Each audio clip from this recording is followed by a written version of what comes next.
Hello, hello. Hello, everybody. Welcome to stream. Welcome. Fast Rider. How are you? How are you doing tonight, today? Whatever time it may be where you are. Excuse me.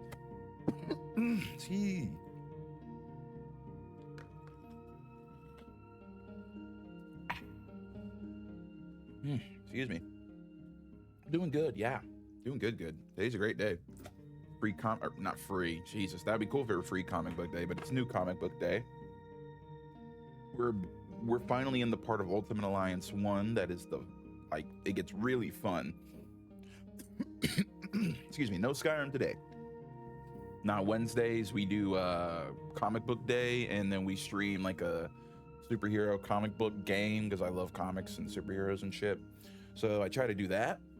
And yeah, the start of these streams, I go over the new comics I bought today. Oh, new comics. Yes, who doesn't love new comics? I think oh yeah, some are in the box over here. Hold on. Yeah. Just got back from Publix. I bought a frozen ziti and some garlic bread for dinner, so in about 35 minutes, about 30 now probably, I'm gonna have to go and stir that and put it back in, so I will be that'll be a definite BRB between now and then, but you know, whatever. Maybe I can fill most of that airspace with me going over these comics I got. So today was a big day. What I want to do actually real quick is set an alarm on my phone. So then, because sometimes I don't hear this oven one, especially if I'm even if I got a headphone off, if I'm on the game, I gotta put something on. Let's see, it's 28 minutes. So I'll put it on 27, so I'm here like a minute early. Excuse me. Okay. So for the next 10 to 15 minutes, maybe, let's go over the comics that I got today. Oh, I think I spent, my receipts in this bag. I think I spent $70-something. Makes sense. I bought nothing but new books too, so that's, one of them is a $25 cover, and there's another one that's like a $10 cover, just FYI. So that's why comics usually are like $5, $6 a piece, which, bro, people who were alive back when you could get a fucking comic for like 35 cents, holy, they were living and they didn't even realize it. But yeah, here's my receipt. $74.55 is what my total came out to today. I don't mind. I don't think that's too much money. I love comics, and I love the comic book store I go to here, and it's over in, it's like It's right up the road in Melbourne. Famous Faces and Funnies. Not trying to dox myself with that, of course, but like, I don't know, I trust y'all, like whatever. Yeah, Famous Faces and Funnies in my local area is super dope. I need to update my comic list with stuff that I pulled. I think I have a zit coming in like right under my fucking nose, and it kind of fucking hurts. Whoa, the Wolverine comic collection. Over 1,000 Wolverine comics? This has got to be like a terabyte worth of shit, right? I gotta get a new... That's only 54 gigs. Boink. I gotta buy a... I'm gonna get a new external hard drive Friday for Black Friday. I got to. All right, but sorry, I'm getting really distracted. Let's go over the comics I got today. So, new #1. This is the $25 comic I bought because these are 1 in 25. So, for every 25 issues, they get one of these variant covers. So, I grabbed me one, #1 Infernal Hulk. I forgot who... I need to have this information up. Let's see who is writing and who is doing the art. Philip Kennedy Johnson. Nick Klein is the penciler. I don't know who inks. Here's Mr. Pucky. He is fed and everything too, so I don't know why. He probably, I act like he only ever wants food from me. Probably wants to get in my lap because he sees me up here. Come on. You can get in Pop's lap if you want. Having his little drink tonight as well. Very rarely ever have a drink, but why not tonight? Tomorrow's Thanksgiving. I'm gonna make them very light. Like these, like this is all I got. And I got a few beers, but I'm about to make these as light as like literally somebody's mom's drinks. So I go ahead and go, bud. You gotta find somewhere to park it if you're gonna be up here. Oh, you like jumped into that open drawer. You okay? You all right? Yeah, he's okay. But yes, Infernal Hulk #1, written by Philip Kennedy Johnson, pencils by Nick Klein. Oh, I thought he was about to jump back up. I'm like, why are you getting back up? This comic was awesome. The violence in it, not too violent, but like the moments of it are great, and they help sell that this Hulk is like a monster. He is like a monster. Like he conjures nasty shit, and he's like gross and grotesque. I can't wait to see if this is like at all Bruce Banner in here. Like if he's always like this, I don't know. Very excited though. I got the #1 of this too. Like this is the... I want to keep this in the packaging. Not that I ever feel like reselling. I'm never going to resell more than likely. But if this run ends good, which I have a feeling it will, I'm going to have like in like 10, 15 years, who knows how much this might be worth. So we're going to hold on to that. Or I might give it to my kids if I ever have any or something like that. Who knows? Okay. Let's see. Daredevil Punisher #1. Oh, here it is. Actually, I bought a few of these today. I can just pop them up on the screen in front of me. Bought that one. Did I get anything else? I read the Spider-Man Holiday Special, and it was really, really good. Okay, no. All right. Now we have Daredevil Punisher #1. Penciler is Tommaso Bianchi. Writer is Jimmy Palmiotti. It's a story that takes place like early in the Daredevil Punisher kind of crossover mythos, like when Punisher is the famous thing, like in the Netflix show where Punisher has Daredevil like chained up on the roof, and he makes him try to decide either kill him or someone the Punisher's about to kill, and it's really, really good. This was pretty good. This is pretty fun. I'm guessing because it's the first issue, things are very, very simple, or maybe they're trying to keep this very simple because they know people who watch like the new Netflix or the Netflix series and the new series on Disney Plus will probably want to see this character.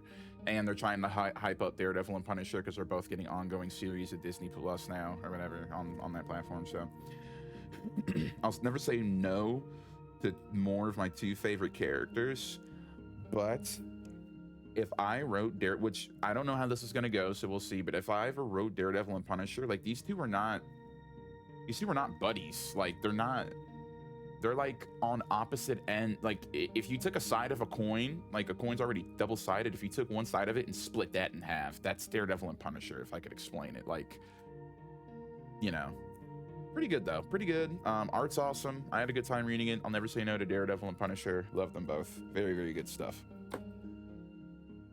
Oh, here's all right. This is the one I read. Infernal Hulk #1 again. It's gonna flash this. This is the normal #1 cover. I also read this today. I usually read my comics once and then keep them bagged. And I always keep them bagged and boarded. I never just keep them loose leaf if I'm not reading them. And I'm not gonna lie, a lot of the time I do like low-key never touch these again, because if I ever want to read these again, I need scotch tape. I go online and I just read them because I already paid for them once. So I read them online because, yeah, I don't want to dinge and ding up the shit, like the corners and the cover, if I don't have to. I'm kind of like that. Not like I plan on reselling all these or anything. Like I want to keep them in really good condition, because I would like, you know, fingers crossed, if I'm around in like 60, 70, 80 years, I would love to be able to be like, oh yeah, I remember when I was 28 and I bought DCKO #1. I remember when I bought the reprint of Ultimate Spider-Man #1. This is a $10 comic, but this is so worth it. It's like a 1-for-1 reprint. I'm gonna take it out of here real quick to show y'all. It's not a 1-for-1 reprint. Let me not be crazy, but it's very faithful and accurate. Even down to the ads. That's a 90s Lifesaver Gummy ad. I don't know if this is actually a 90s ad or if they recreate, or if they had someone make new ones. There's a Juicy Fruit ad from like the 90s.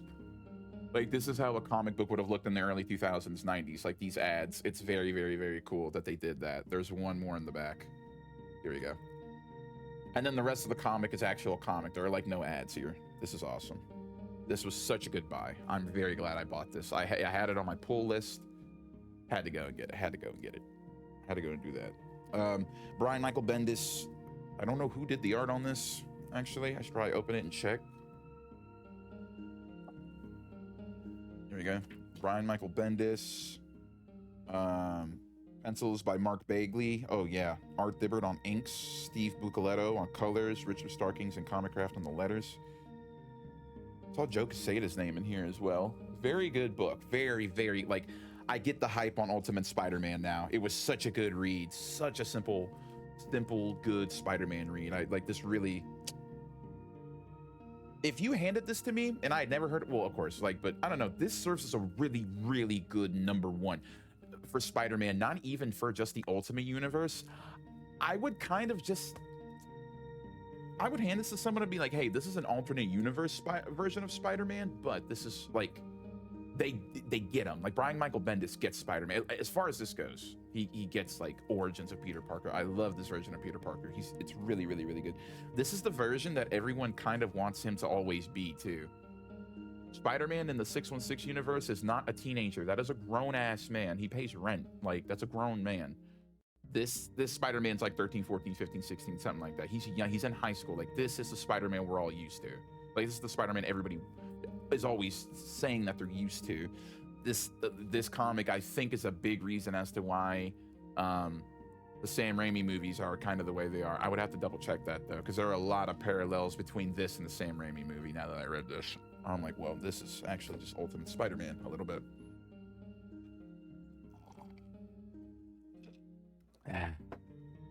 Oh, let me see how much time I have left on this timer real quick. All right, 17 minutes. Let's see, what's next? DCKO #1. Dude, this was, and everything was really good that I read today so far, but this was the best thing. This was so surprisingly really, really, really, really, really good. Scott Snyder killed this. Let's see. Let's see who wrote this. Well, I know Scott Snyder wrote it, who did the art. Javier Fernandez and Zermanico. Amazing stuff. Very, very good book. This is such a good book. Who's Zermanico? What is that? Nobody even, like, they don't even have a thing. Dang. DC's website sucks for like trying to look at like, okay, Scott Snyder's page works. Javi Fernandez's page does not work. Alejandro Sanchez's page doesn't work. Why does nobody's page on here work other than Scott Snyder? Anyways, this is really good. All the heroes and villains also are put into a tournament for like to win, to fight Darkseid. They have to become the champion of the Omega power to keep it out of the wrong hands. So a bunch of the heroes, even though the Omega power kind of feeds off of domination and evil to a degree, stuff like that. The heroes are desperate to try to win it, and the villains are there too. There's some deaths in here that are really good, really good. This is really good. I like this. Not gonna spoil who dies, but people die in this. Of course, it's not permanent, right? Like, of course, it's not permanent, but so good. Like, I love this. Shout out Scott Snyder. He's writing some of the best stuff at DC right now. It keeps sounds like someone's in that. Damn. I haven't gotten this to yet. Let me try again. I haven't gotten to this one yet. So if I said I read everything today, I guess I lied. Haven't gotten to this yet. The Mortal Thor, Al Ewing. Or if I said Immortal, excuse me, it's Mortal Thor, number 4. The Mortal Thor, Al Ewing, Juan Cabal on art. I haven't read 1 through 3 on this. I'm going to jump into this and see if I'm liking how Al handles. I'm not even a Thor fan at all, so however Al Ewing plans on handling this, I'm all for it. I do want to crack it open and read it some now. Not read it, but you know, it's kind of flip through. All right, already, I gotta pick this up in January. Iron Man #1 is looking like it's gonna kick ass. They really look like they're bringing him back. Like, Iron Man looks like he's about to be fun as fuck from the looks of that art. I'm a huge Doctor Doom fan, but I'm not gonna lie, I'm kind of over this. I'm over the whole Doom thing going on in the comics. I feel like characters who otherwise would have really, really good stories, or even better stories than they have, are getting caught up in this fucking Doom crossover shit. Like, everyone's dooming, everybody's dooming all over it. I don't understand. Where's the recap page? Or is Al Ewing so S tier that you don't get it? Like Marvel saying, hey, if you want to know what the fuck's going on, go get #1. Are we for real? No recap? Excuse me, the inside of my nose itches. We don't even get a page that explains who Thor is. Are you for real?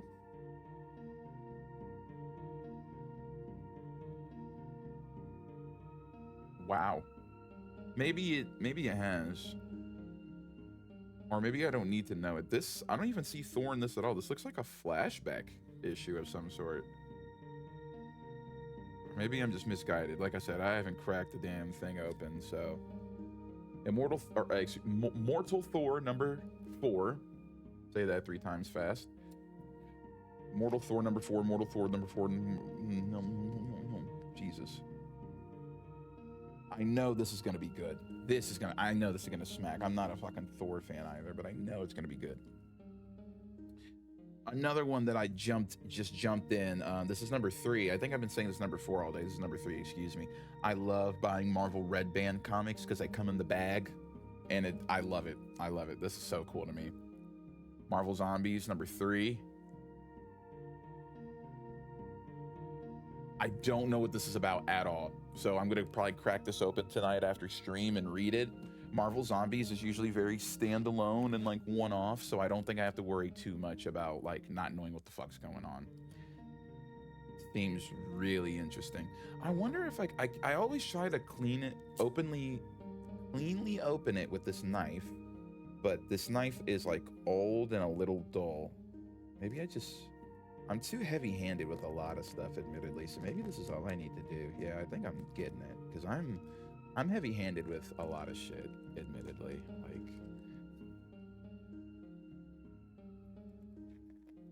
my whole family is, though. Me and my dad and my youngest brother, Donovan. I don't think my brother, Demarion, is actually heavy-handed at all. He's very, like, light-handed. He's probably the most, like... My brother, Demarion, is definitely the most, like, light and nimble out of all of us. If I had to say anyone, like, he is very, very light and nimble, which is cool. He's like a little cat. He's very cat-like, if I had to say. Not like he can do backflips and shit. I have nuked this bag. I should have waited till I got an X-Acto knife. I mean, whatever. Technically, it'll be double bagged. Recently, Twitch chat has been doing this thing where it will disconnect my chat. I think Twitch connection has just been on the fritz recently. Sorry about waving this knife around in my own face. I know someone's probably gonna maybe watch this VOD or something and see how I'm just waving a knife around, but I'm a professional idiot. Okay, so Don't worry, I'm safe. I am not medically insured, but I have a little bit of money in case an emergency happens. But that's like all my money. Let's see this. Doctor Strange. Silver Surfer. Here we go. Yeah, Mortal Thor number 4 is lacking something like this. It just tells you what's happening. Let's read. It started with the pins and needles of an exciting return, an unauthorized space launch led by Reed Richards, Susan Storm, Jonathan Storm, and Benjamin Grimm, and the beginning of the end, when the frightful four landed back on Earth as flesh-eating zombies with an insatiable hunger. Years later, Jean Grey, the last of the world's X-Men, joined Spider-Man and Jewel in their quest to help the remaining citizens of Earth as the world became more zombie than human. The trio was recruited to the Secret War to fight for the fate of Earth and its heroes alongside the likes of Captain America, Iron Man, and Doc Ock against the frightful four and their army of the undead.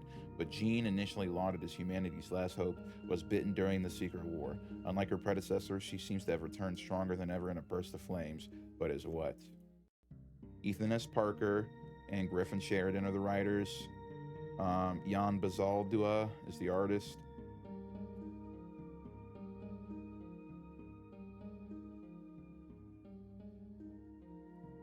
The OG Marvel Zombies is some of the best, like, little spin-off zombie comic stuff I've ever seen. This art is... Ooh.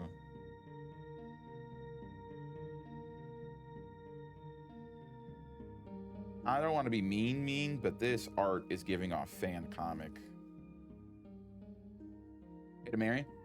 Hey, I went to Publix and I got baked ziti and some garlic bread. So I got that, the ziti's in the oven. I'll stir it and then it'll have like 15 more minutes here soon. And then the garlic bread I'll stir on the air fryer. So welcome, man.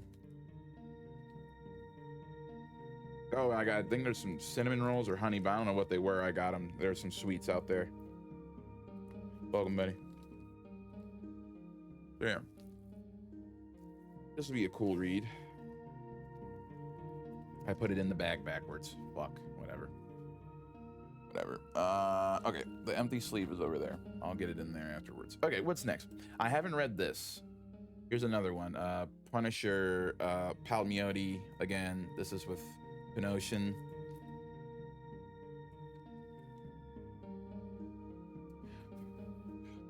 This is different than the normal Punisher run going on right now, because the normal Punisher run is Red Band. Excuse me. You thought I'd be gone by now, dead, retired, forgotten, but I don't fade. I don't get tired. I get focused. You don't walk away from a fire. You started now when it's still burning, still hungry in this world. It's starving. I see. When does this Punisher take place? Peace near turn, the world to come. What is the world to come? I gotta look up what's going on here. Holy. He like drops a guy on a meat grinder on this. This looks pretty cool. I'm gonna definitely give this a read. It's gotta look into like what is the Marvel Knights, the world to come thing. I don't understand what this is. I don't know if is it a universe event going on? I don't know. Okay, that's that. I still gotta read this. Here is DC. This is the last one, I think. DCKO number 2. Also, this came out today. Gotta read this tonight. Yeah, man, I didn't expect DCKO to be so awesome. Oh, it has a pretty cool cover too. Yeah. Oh. Watch this, ready? Oh, that's cool. That's so cool. Opens up to the first page. This is sick. I love comic books, man. Aztec Batman Clash of Empires, now on digital. What the fuck?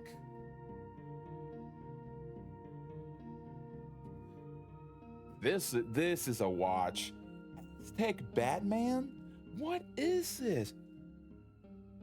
What is the DC animated team doing now? It's rated R. It looks cool.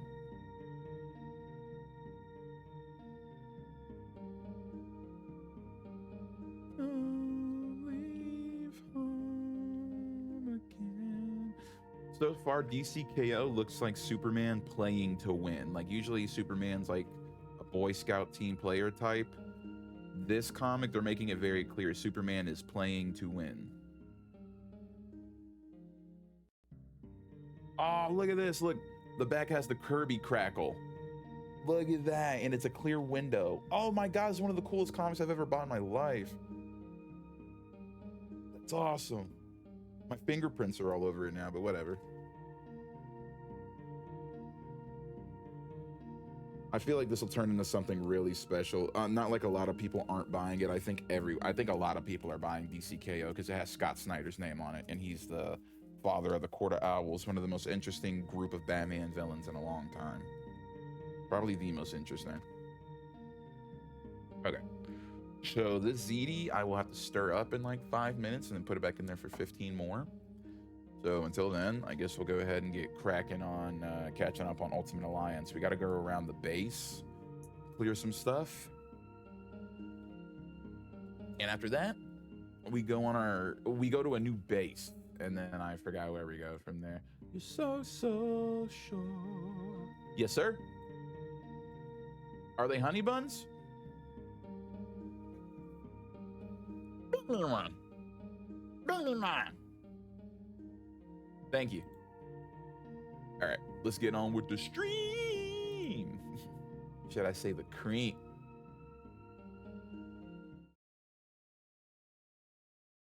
I gotta tell my brother what I got on sale today as well.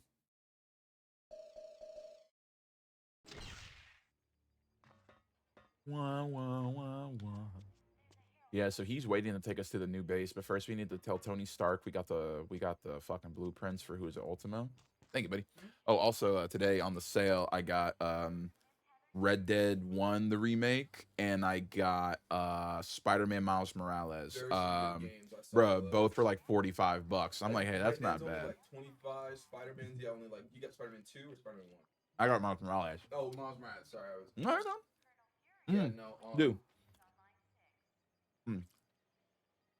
All I'm saying, yeah, like I said earlier, man, if you see something on there you want, just let me know. Just like shoot it to me. I'll gift it to you, okay? Thank you, brother. Yeah, just go find you a game, man. I'll let you. Okay. Did you want me to turn this on? No, keep that on. Thank you, All right, bro. Oh, wait, you can keep the door like that.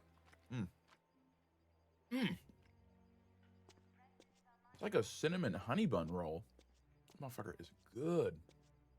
Nick Fury. You have the Ultimo schematics. Good work. The lab coats are gonna spend weeks looking at these. You know they will, brother.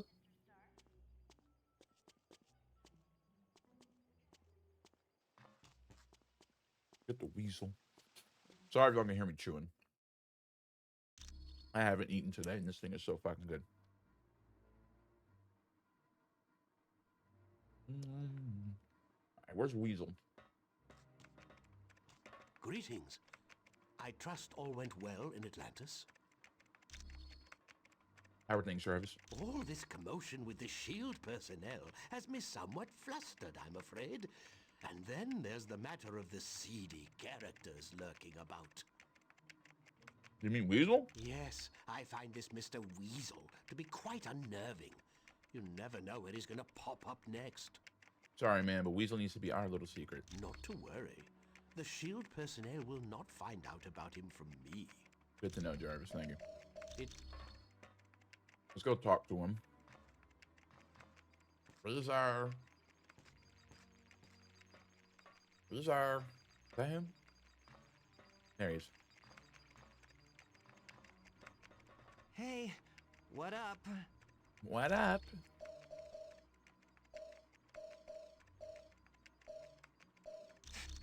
Oh, he has nothing for us yet. Okay. As we just move on to the next base, we've exhausted all the dialogue here. Oh, smash! So I've been trying to do like a thumbnail from the level of each episode, but from here on out, we may be doing like multiple levels per stream / episode. So I may just start using generic like thumbnails from the game for the fucking thumbnail art. I don't know yet, but yeah, I've been trying to keep it like the thumbnail of the level we're on. But like I said, we're about to, now that I can stomach more than one level of this game at a time, because the first few levels, especially on this difficulty, are just fucking annoying. we all saw why the Omega base is awful, because Dum Dum Dugan has no self-preservation skills whatsoever. Atlantis makes you fucking swim everywhere, and then yeah, Mandarin's boss fight. Although Mandarin's boss fight wasn't as bad as it usually is, that was very doable. It's still a little irritating. Alright, what's new? But yeah, let's go have Wyatt Wingfoot take us to the new base while I go stir up this ZD. Is there a movie?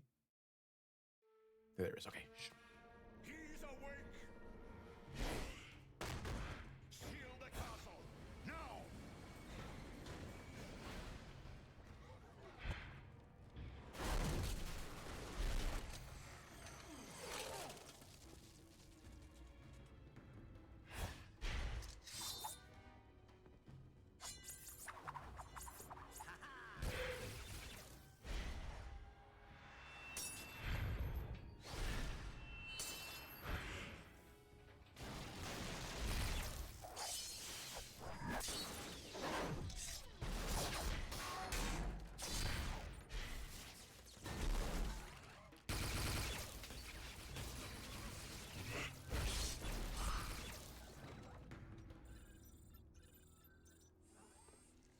And God, mein Freund.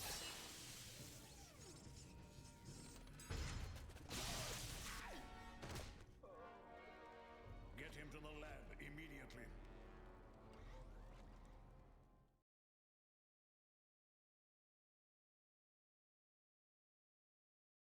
All right. The ZD is not ready to be stirred just yet. I need like Greetings, 35 my more seconds. friends, Oh, and Doctor welcome to my Strange! home, the Doctor Sanctum Strange! Sanctorum. Doctor I Strange! realize an aging townhouse in Greenwich Village doesn't quite match the opulence of Stark Tower, but I think you'll find it comfortable. The rest of our team has already moved in. I would suggest you talk to Colonel Fury first. He has information concerning our next mission. All right. The Sanctum Sanctorum is our new HQ. Isn't that fucking awesome? All right. Now the ZD's probably ready to be stirred. So let me go do this real quick.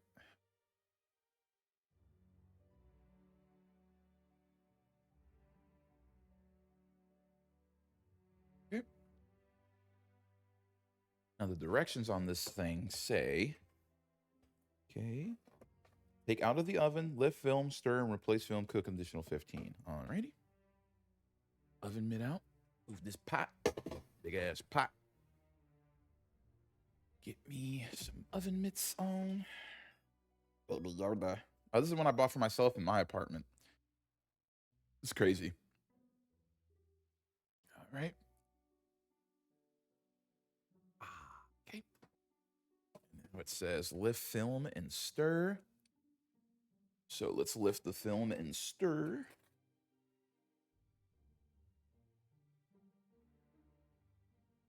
Okay.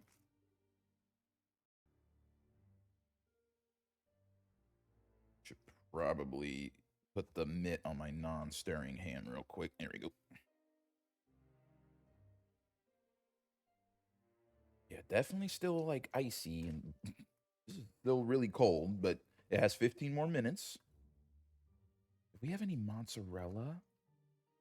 I'm about to dump some more garlic powder, some salt, and some pepper in here, maybe some more Parmesan, and then this will be really, really, really ready for another 15 minutos. And I'll probably broil it a little bit too, just to make sure whatever cheese is on top gets like browned really good. Let me throw in some more fixins. If we have mozzarella, which don't. Shit. I thought we did. All right, that's fine. We still got more Parmesan. So I'll just smack that on in there. Sorry about the early, like, nothing really happening part of this stream. Trying to feed me and the fam. All right. Right, salt, pepper, and more onion or garlic powder, excuse me, because sometimes these fucking big microwave meals don't got enough going on in them for me. So, not microwave. This is an oven one. There were directions for doing this in the microwave, but man, I could not imagine doing this big ass thing in the microwave. I feel like I feel like it just wouldn't cook it all the way, like for real. Should be good. All right, this is one of the good brands, so I'm not gonna over season it with extra stuff, but extra seasoning never hurt anyone. Okay, 15 more minutes. Could have got 2 of these, but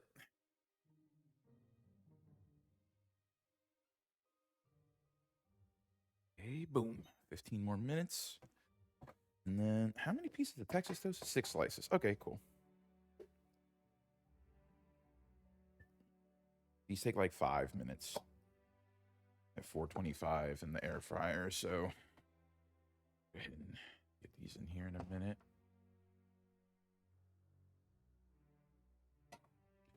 Six slices, so I figure I could do like 2 or 4 at a time. I'm gonna make this whole box. Fuck it. There's 4 of us in here, and we all love this stuff. So I do. Looks like I can maybe get 3. Yeah, I'm gonna call 3. So half. Okay. 400 for. Oh wait. I could have done it. We have a bigger air fryer, but I don't think it's clean.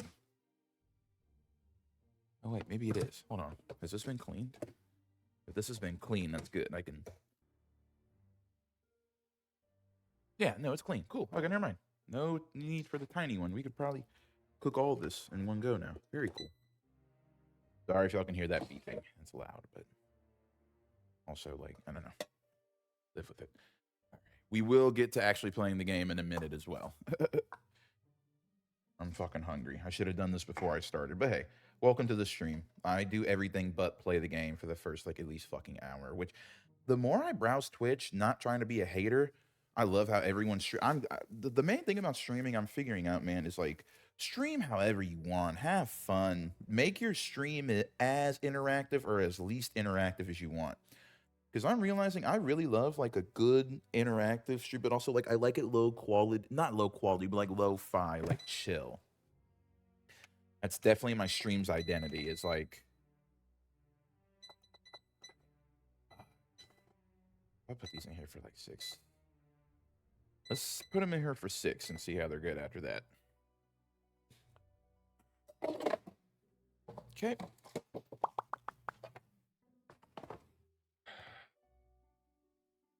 feel like folks will really appreciate me throwing this together, which I appreciate that because it was nothing. Literally going to Publix and buying this shit was the hardest part of it because there's something about Target when people go there, it stops being a grocery store and it becomes almost a social fucking hangout. Like people who go to Publix probably feel like they're like higher class Walmart shoppers, which it's like y'all aren't even like I don't know, like Publix is borderline like designer fashion of grocery shopping, if that makes sense. And then Winn-Dixie is like a knockoff Publix. And then you just have shit like Walmart.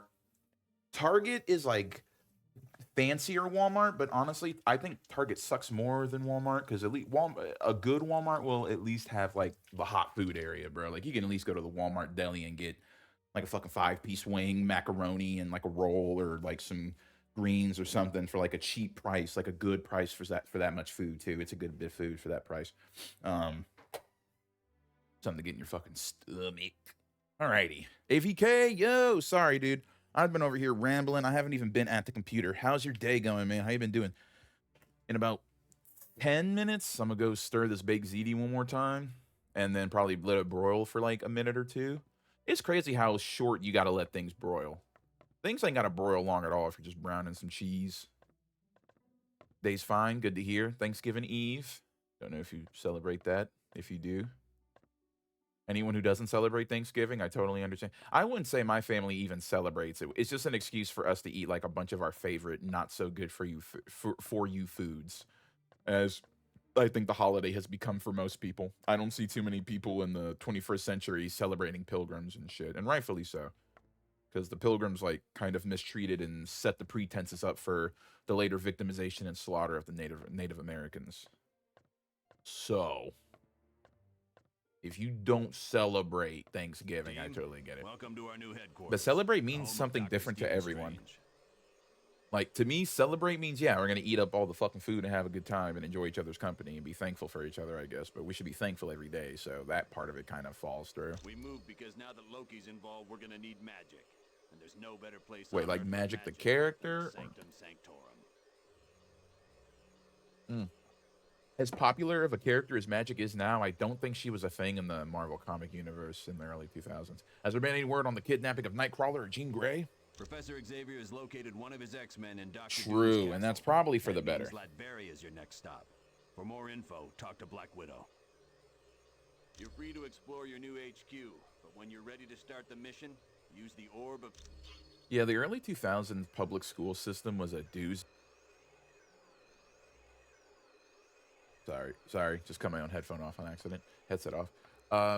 The early 2000s was an interesting time for comic books, or not comic books, Jesus, for like public school, because they like... I wonder if I could impose on you to locate There was the like working some title, fucking The racist History shit of the about Native Arcane. Americans and One said it racist would be lies and located like somewhere white in this cover-up house. lies about the genocide of the natives that they flat out teach you lies in elementary school. Oh God, I'm terribly wrong. She's been a character since 1975. I had no idea, but I'm not the biggest X-Men fan, so that doesn't surprise me too much. What do you know about Latveria? Latveria is a tiny country in Europe, located near Hungary. It's a haven for gypsies. Whoa, one whoa, of the whoa, people Dr. whoa, Doom whoa, takes an whoa, interest whoa, in. hold on, whoa.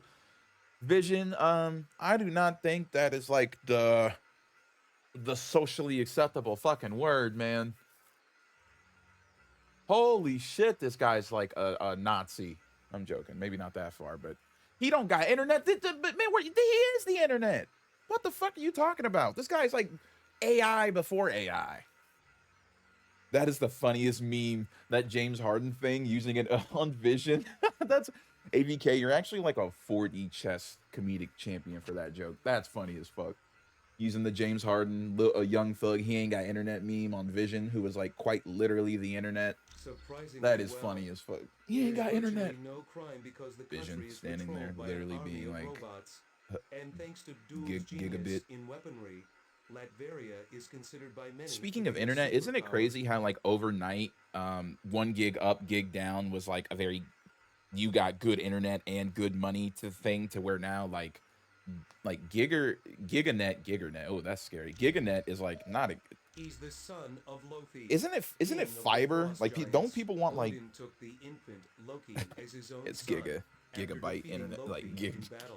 Me and Vision about to be, me and Vision drafting our public apology letters right now. Yes, but as the two boys That grew, boy dropped the so G did word. Loki's hatred of Thor I'm like, and whoa. his desire to What the rule fuck is wrong with Asgard. you? Well, yeah, because like, so there's this guy I follow on Twitch, and he bro, he has like business grade internet, but it's just him in like his house or apartment. He has, well, it has to be his house. He has business grade internet.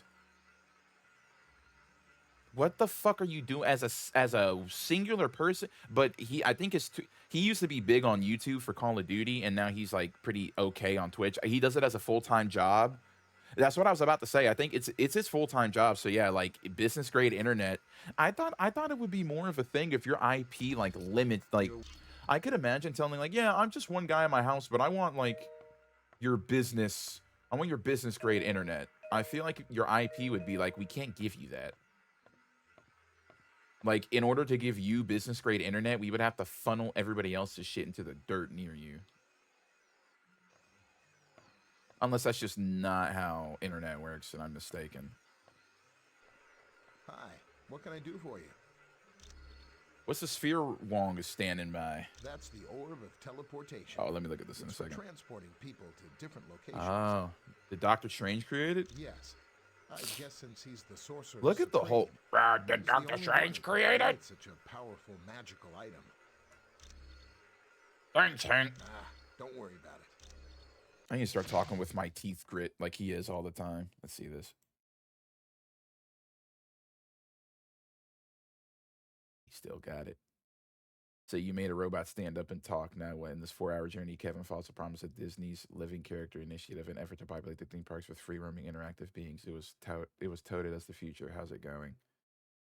A bronze bust of Walt in the early 1960s and presented it to him as a thank you gift. When Walt received it, he responded, quote, "What am I going to do with this? Statues are for dead people." Walt soon became a dead person. Jesus Christ. Dude, I'm not gonna lie. I have a feeling very soon because I went to Disney with my mom and my brothers recently, and like, yeah, like, dude, yeah, he snatched. Look at his waist. He snatched as hell. Look at this, ABK. Snatched. Summer body. Okay. Looks like you don't eat. I hope you're eating enough, dude. But yeah, man. What did I just watch? I deadass just forgot what you just linked me. Let me think. Wait, don't tell me. Let me think about what I just watched. Bro, I forgot what I just watched. I have to. Does Bruce Banner need to bulk? If Bruce Banner gets jacked, how big does the Hulk get? I know that's not how that works, but Jesus. Right, okay, that's what. No, yeah, so I went to Disney and stuff with my mom and brothers recently, and I kind of, that brings up a good point. How long before Disney does, with their like unlimited resources at this point, how long before Disney ditches people in the suits and goes like AI or something, or like I know they don't really have the tech for that just yet, but like if anywhere is toying with it, it's Disney. Because when we went there, bro, the weirdest thing Disney has, I'm not kidding, any theme park with like a animatronic living founding fathers exhibit, weird as hell. Weird ass behavior, IMO. Super weird behavior. Yes. Absolute FNAF moment. Somewhere in the Castle Doom, and that is exactly where you are headed. I would advise extreme caution. Dr. Doom is not to be underestimated. Oh, Murder World. AVK, you're here for the Murder World stream. Teleportation near Wong.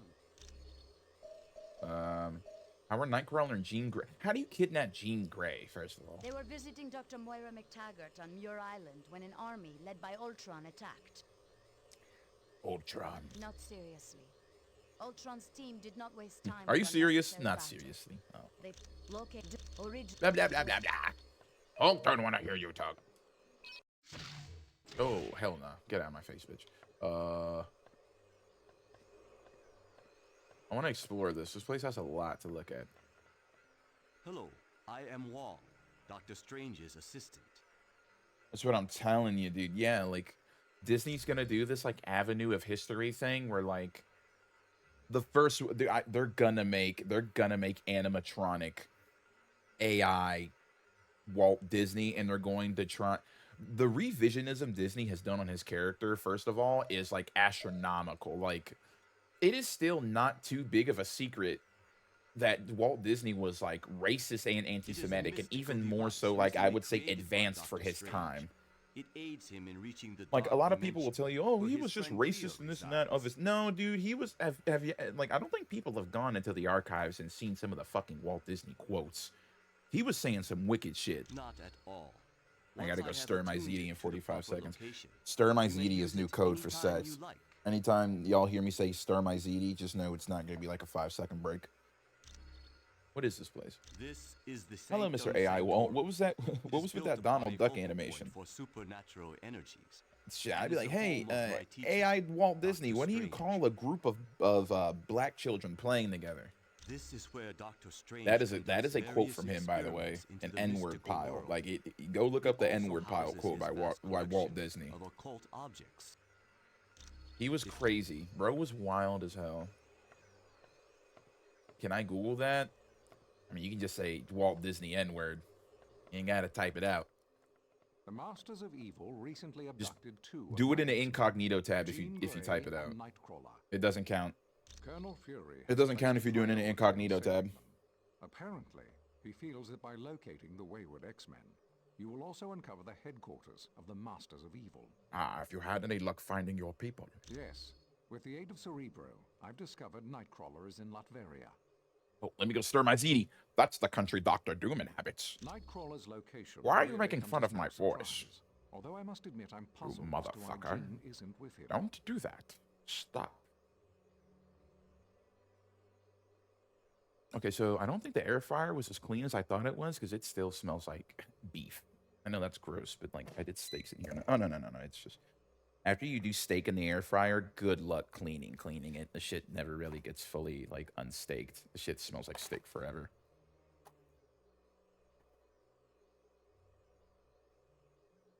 Oh, fuck, that's hot.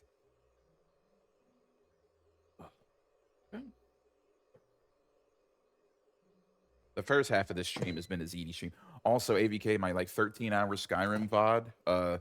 I've never seen YouTube do that. Well, maybe for Twitch VODs, I just don't upload them enough. But I've never seen YouTube do this. It split it up. The first part, the second, it clipped like the last 30 minutes of the stream and uploaded it as its own like video. And so now I'm just waiting for the rest of the, I guess, 12 and a half hours of the stream to upload, which is hilarious. But it was a long stream, to be fair. It was a very long stream. We were gaming like crazy yesterday. All right. Now what I'm going to do is I'm going to take the film off, and then I'm going to, like I said, let this broil for like 2 minutes so that the top gets really nice. Where's my Baby Yoda glove? There it is. Got a Baby Yoda glove mitt that I use. Somehow, some way, I need to find like, not a wireless webcam. I don't know if those exist. I need to find a webcam with a long ass cord. So then while I'm cooking in the kitchen on stream, I can just kind of like put my camera up. Be like, hey y'all, look at this ziti I made. This shit good. Good ass ziti. Mm-hmm. Good ass ziti. I don't know why I'm talking like that. I don't talk like that. How I talk. Right. Okay. Good. Stir this up one more time, and then yeah, let it broil for literally like 2-3 minutes. It's crazy how like hot and fast the broiler gets to working. That shit always wigs me out.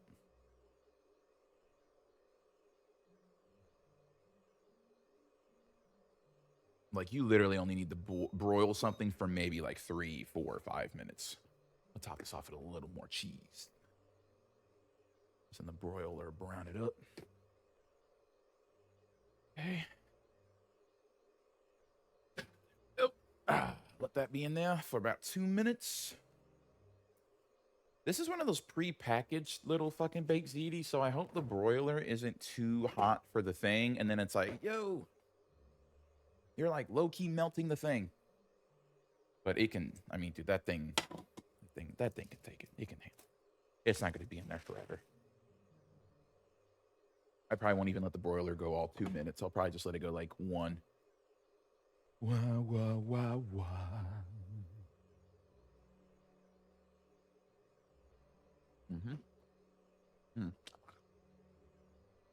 Bro, Red Baron 5 cheese bread, nowhere as good as Great Value 5 cheese bread. I'm gonna tell you right now. Okay, right now, Great Value has the best. Never uploaded 13 hour. Clearly, you don't own an air fryer. But there's no time to hesitate. To get to Latveria, wait, there are wireless webcams are a thing? Of teleportation. It will send you there instantly. How does that work? What's that thing behind you? This is an uplink Beast created, so that I can access all of Cerebro's functions, even though I'm miles away.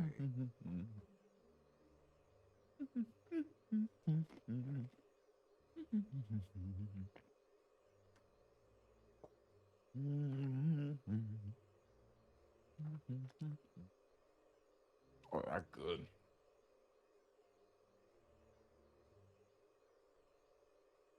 Fast Rider. Thank you. Oh, hydrate. I will. I got my water right here. I know I don't have a webcam on, but I promise. It's a large device located in the sub-basement of the X-Mansion. I use it to locate mutants around the world. Is that like, tell me, is that like cheap relatively, or is that an okay thing? 200 of those. Is that good? Is that cheap? Is that, I don't know. I want it to be to where like it's actually used to remind me to drink some water while I stream, but also like, not y'all, but like I always think of like, what if one day like 80 people are watching me for whatever reason? I don't want to be I could put a cooldown on it, but no. But it can be imagine a bunch of apes in my chat like, oh, drink water, drink more. I'm like, dude, get the fuck out of here. I'm in here fucking drowning trying to play Ultimate Alliance, dude. Get the fuck off of me. Fake ziti is done. Uh-oh. Uh-oh. I fucked this up? No, it's okay.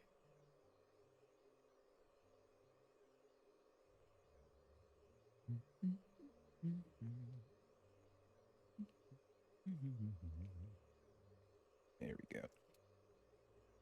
Cool. This shit is good to go.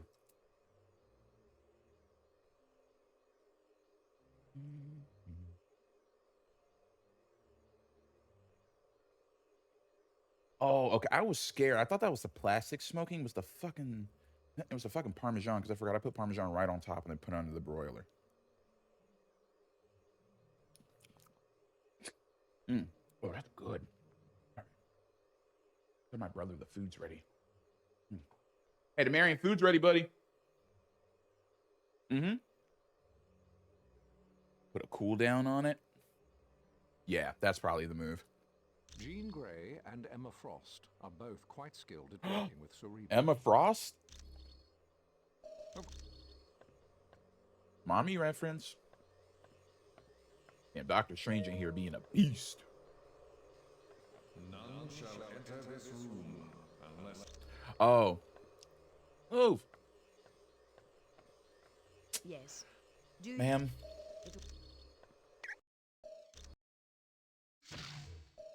Literally gotta have Doctor Strange on your he's such a Doctor Strange. Such a queen about this. Crush them all.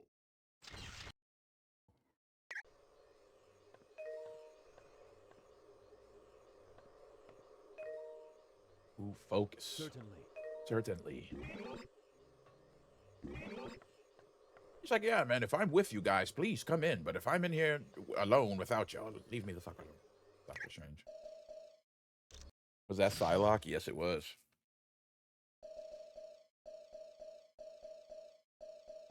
Ghost Rider. Ghost Rider. Mr. Fantastic. I think this is a better team. Deadpool's kind of like a troll. Hulk ready to do some real damage.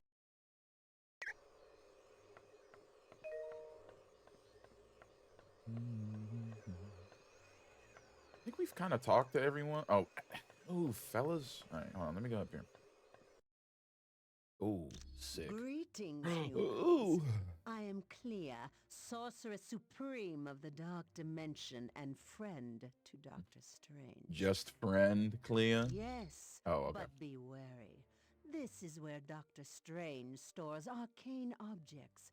Most are harmless, but some could prove quite dangerous.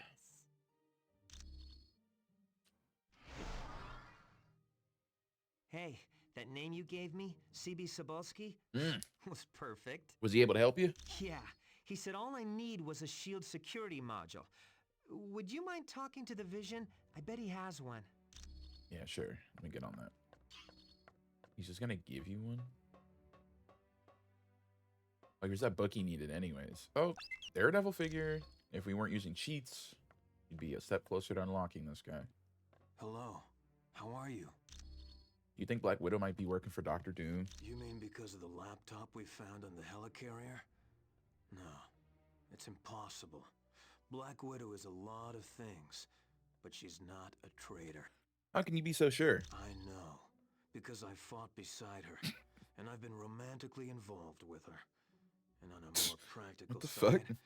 she doesn't act like she's lying. I've banged her before. I'd tell you if she was lying or not.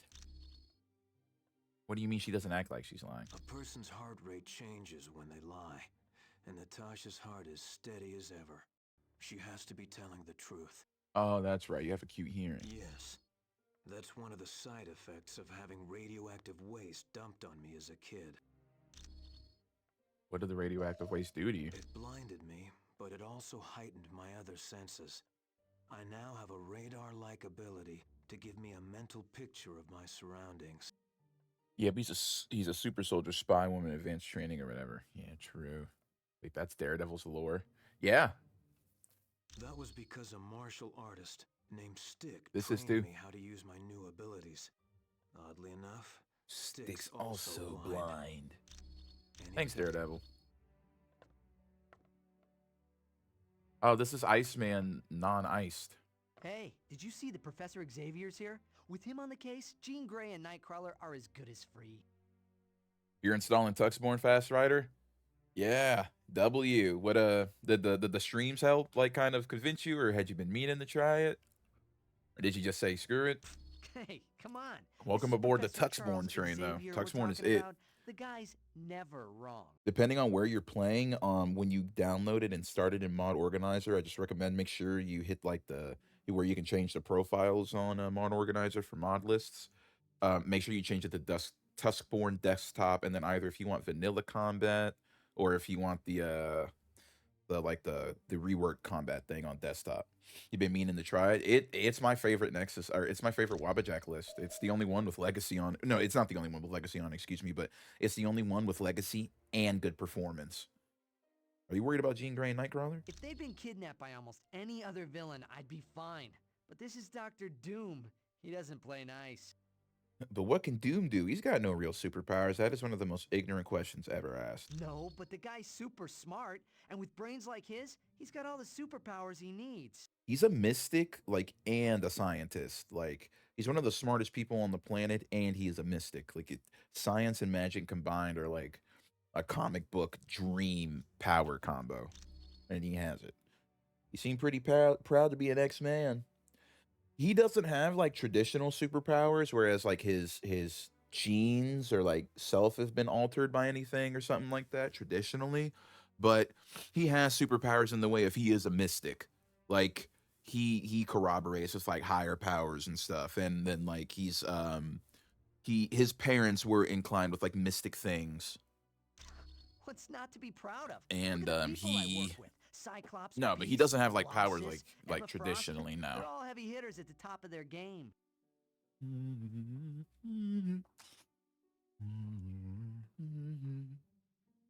Hold on, y'all. Get me some dinner real quick. That ZD smells so good.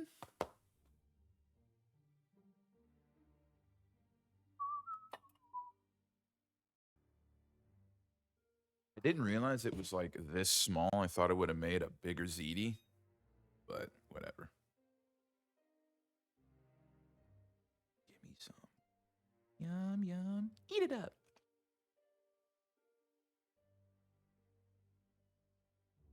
Sure, this isn't just supposed to be like the main. I mean, we also got garlic bread, but let's get like this. And I think that's enough for Donovan and my dad. Yeah. My dad probably won't eat too much of this. I don't think he does. He likes cheesy Italian food, so he'll probably have a good helping of this. How good as fuck, though. Let me throw this box away. God, dude, I love me just a good old frozen dinner aisle. Fucking throw it in the oven, and in 30 minutes you'll have dinner type meals. It, like, I know they're filled with like the worst type of preservatives, but like whatever. This shit's good. Is it good, buddy? Did you get enough? Okay. Love you. Alrighty. What do you think of the professor? He is one in a billion. Dignified, intelligent, and tough as nails when he has to be. He's the only one who could lead a group like the X-Men. Okay. Do you think Widow's a traitor? I'm sure she had a perfectly good reason to be lugging that laptop around in the middle of a battle. Even if she was awfully close to Doom's troops. Maybe she's a double agent. She's like one of the world's best spies. Has anyone thought about that? Look, she can't be guilty, okay? And you know why? Because she's really hot and I don't want her to be guilty. Huh? Oh, huh. I'll be right back. One more time. Hold on.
ick being in there when I saw them like that over that shit. Be cool. Also, funnily enough, this is before it was canon that Iceman is gay. He's gay, so. Greetings. I trust you have spoken with Clea about the dark magic she senses. I don't think you care how hot Black Widow is. This dark magic Clea senses, what will it do? It is difficult to tell. The magic waits like a creature on the hunt. It lurks in the dark, waiting for its moment to pounce. You can't tell us none more. I'm sorry. All I know for certain is that this dark magic is the work of my arch nemesis, Baron Mordo. Who? I didn't know Baron Mordo. Long ago, I had been a doctor of surgery and injured my hands in a car accident. While searching for a cure, I met the Ancient One. Your teacher? Yes, but at the time his student was Baron Mordo. I discovered Mordo intended to steal the Ancient One's power, and I helped to stop him. Since then, Mordo and I have been bitter enemies. Who's the Ancient One? He grew up in the Himalayan mountains some 500 years ago. There he was trained in the mystic arts, but was ultimately forced to battle his treacherous master. The young man then dedicated his life to fighting dark magic and joined the Order of the Ancient Ones. He outlived his compatriots and feared he would die without finding an apprentice. Then he met me. Aw. You're Thanks, quite Strange. welcome. I'm gonna throw this plate away real quick. The nothing but game. The first hour of the stream has been me just doing nothing but talking, but hey, that's life. Okay, I'm gonna throw this plate away and then we're on the murder world. Proper. Oh, you.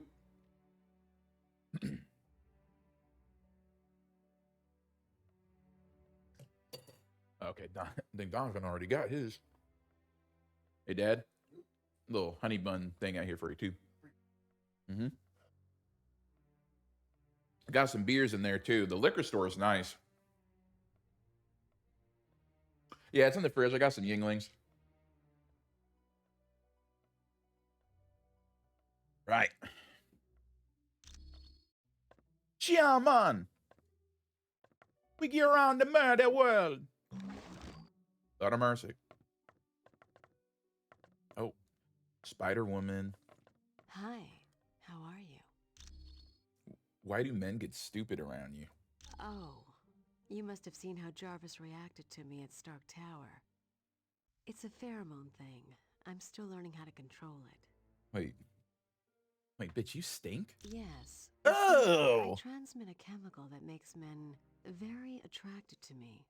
It gets a lot worse when I'm under stress. Doing a premium for Nexus? Yeah. Yeah, doing it manually can be a little bit of a drag, but especially for a list as big as Tuxborn. But hey, man, if being here and chilling helps, none whatsoever. you're more than welcome to chill and chat while you click through the pen. I'm here, man.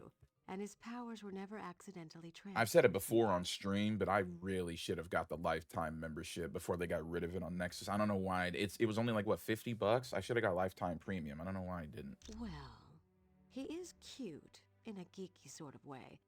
But with his sense of humor, I prefer to keep my distance. Why are you called Spider-Man? Mostly because I have enhanced strength and can stick to walls like Spider-Woman. I think I said Spider-Man. But also I have the power to generate bioelectric venom blasts. Oh, yeah. Space Marine got a new season, didn't it? No. He also hasn't had the training in hand-to-hand combat that I've had.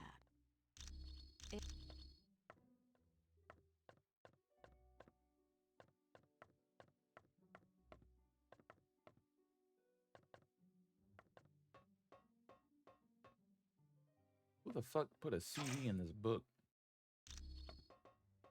Dr. Strangeland. All right. Let's go to Vision.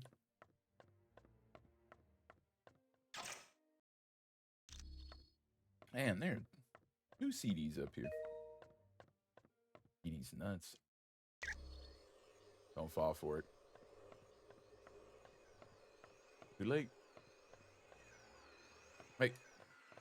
Ah, you found the book. Thank you. This should help improve my knowledge of the mystical realm. What do you know about Latveria? Latveria is a tiny Thank you, country brother. in Europe, located near Hungary. It's a haven for gypsies. Watch One me of get the someone few probably put people that bag in Dr. their butt. Doom takes an interest in. How is Doom done as the leader of Latveria? Surprisingly well. There's virtually He said it again. Yeah, maybe I shouldn't have. the one. I suppose. Dude, I just needed that. Why did I give him the fucking platform to say that terrible word again? We gotta kill Vision. Vision's ass has gotta die. Well, what have we here? Oh, a brand new XJ9 Shield security module. Sweet! Now I can do some serious hacking. That's how you know I don't play Space Marine, because like it seems like they have a new season like every week. I know that's not true at all, but it's just because I don't keep up. I hop in, play the new mission like once, and then forget about it. Go to a corridor. We'd already been through here. All right, I think we're ready to start the mission proper. Does everyone have what they need? Hello, I am. Who needed that book? Was it Hank Pym? Hi, Silver Surfer. I forgot you went. Welcome What'd to you our get? new headquarters. Ooh, that gets SND, fan, cake, gelato. Oh, gelato sundae. I thought that shit was an I. I said get. Country. Yeah. Oh. Yay, yay.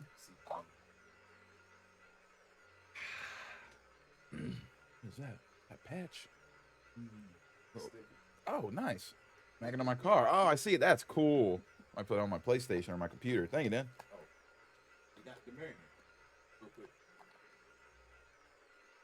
Who needed that book? Oh, they have dialogue. I didn't know that. To be quite an intriguing location.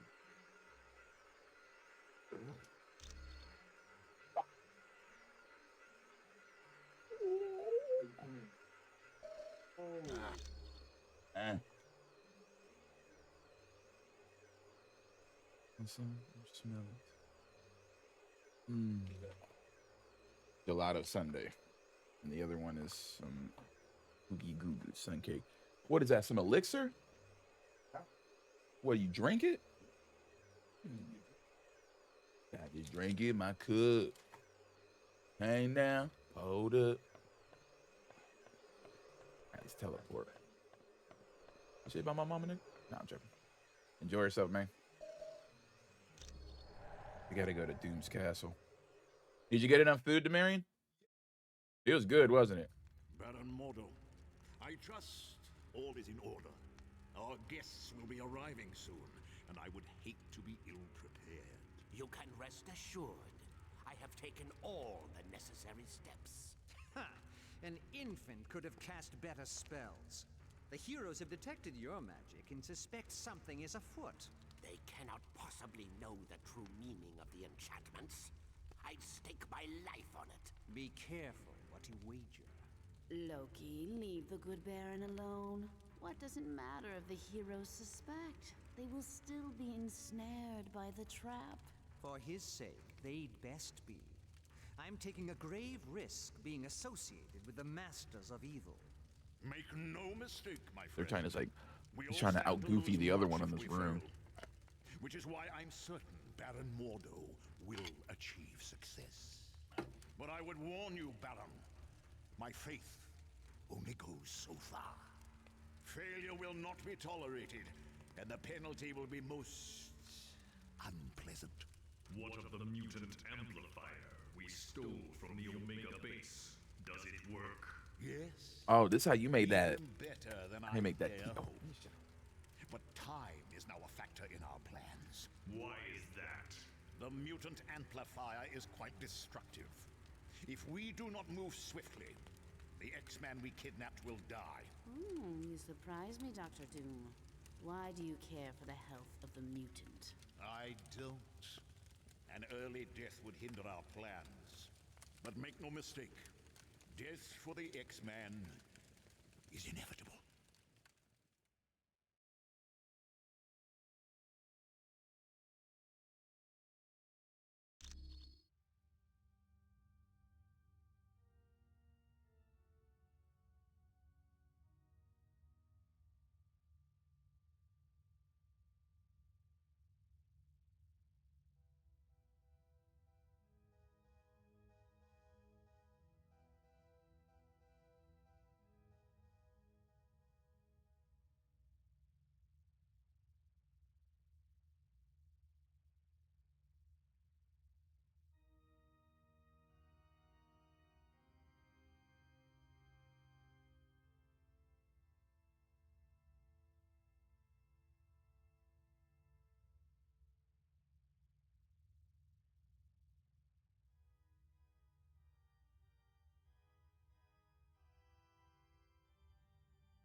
Shouldn't have any more ups and outs here. Doom must know you're there.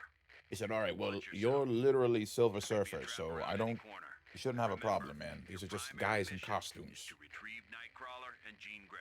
You have the power cosmic at your fingertips. I don't think these guys are even in the same league as you, Silver Surfer. Once they're safe, find out whatever you can about the Masters of Evil's next move. The Masters of... On a side note, Senator Kelly was abducted... No, sadly, no Galactus. We can have Dr. Doom on our team, though, and then at the end of the game, he has, like, a talk with himself. He's like, you are not Doom, I am Doom. I'm like, all right, man, y'all ain't hear my fucking... Come on, man. Actually, I do plan on giving my PlayStation 5 away, or not giving it away, but selling it eventually, so I can put the money towards a Steam machine when those drop. So I'm not going to keep putting stickers on my PlayStation to avoid, like... Because, yeah, I mean, when you decorate a console with stickers, it becomes so much harder to sell, if, like, when you don't want it.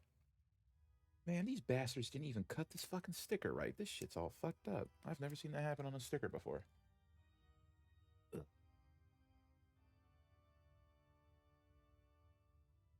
Move that down. There you go. Nice. Got a sticker. Love putting stickers on my computer. All right. Jack in the Box. Why would anyone leave that? I have no idea. But keep I your have eyes no open. idea. See if you can find any information on the Senator's Galactus would be location. one of those Smash Bro level inclusions of, like, how do you fit him in the game? Like, how do you fit him on screen?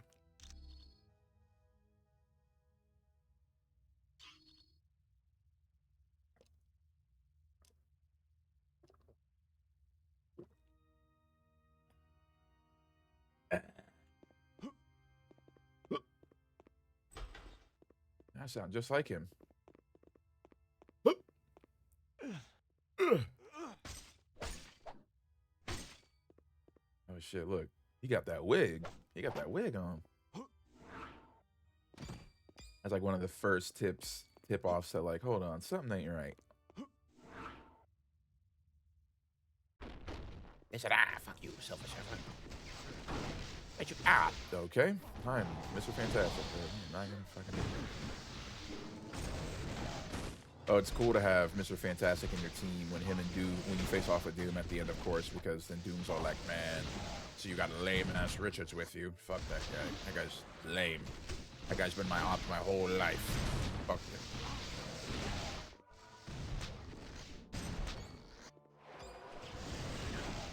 Ginger Doom. Man, that's crazy how South Park kind of like almost single-handedly changed the climate of being ginger. There was a while where being ginger was almost like, oh god, you just almost couldn't go outside if you had like red hair. That shit was crazy, like freckles and shit. Oh yeah, Dr. Dude, you stole my girlfriend. Fuck you. I'll never forget that era of like South Park kids like hating ginger people for just no reason. It's like, man, like how easy it is to teach children just like aimless, pointless bigotry. Even when it's a joke. And like especially when children shouldn't be watching the fucking show. That's not on the creators though. I'd be like, where the fuck are y'all's parents, bro? If you're gonna let your child watch something like South Park, you need to really let them understand, like, you don't say that shit, like, to people. Like, it's, like, they say bad shit on there. It's like, it may be funny on the show, but it's not funny in real life. There are consequences in real life when you say things like this to people. I think one of my teammates are back there about to die getting chopped to fucking bits. Oh my god.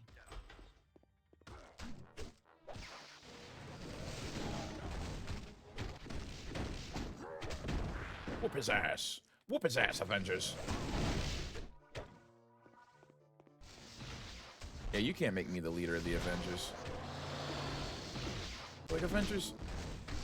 Dog walk this fucking loser. And it would just be like 45 minutes of us beating the life out of the villain. Like, no team up shit, no cool crystal ultimate power, just straight up, like, we're gonna whoop his ass. Like, all of our powers combined are like 5 nukes, so we could really just walk in and leave. We could be home in like 2 hours, tops. 2 hours, and we're not really even like trying. That's me as a fucking Avengers leader. You are too weak to fight.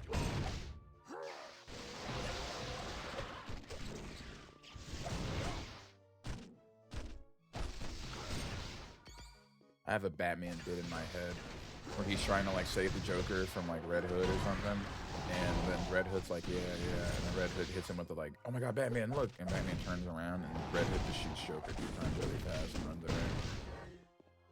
That should be so funny. Batman be like, oh, damn it. Damn you, Jason. Damn you, Jason. Yeah, y'all will never hear me not talk. Dude, those 2 Hush comics, the Hush Part 2 comics I bought, I will never buy a solo Batman comic again. I can't remember the last time I read or bought a solo Batman comic and was not let down by it. Either because the story is flat out bad, or I feel like the story could have been more than what it was. Like Zdarsky on Batman could have been way more than what it was. Tom King on Batman, awful. Everything Tom King touches is like mid at best, because he's like, he has like one writing narrative and like, or one writing theme, and like he wastes the 9-panel grid because he wants to be Alan Moore, but he's like not.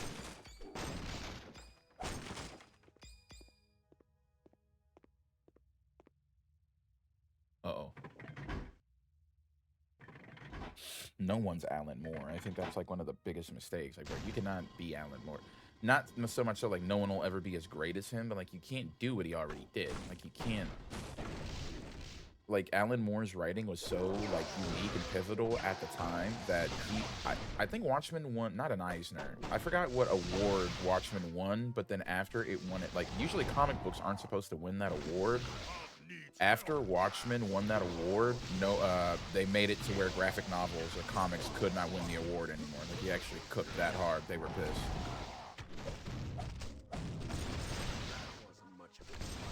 Alan Moore was like, no, these could be like these could be as, you know, because a lot of people think comics aren't as good as like quote unquote actual literature, but it's like comics can be just as good. It's just the medium has always been maximally serviceable as like what it had. Like no one has really ever cared. No one until then really cared to push the margin like that.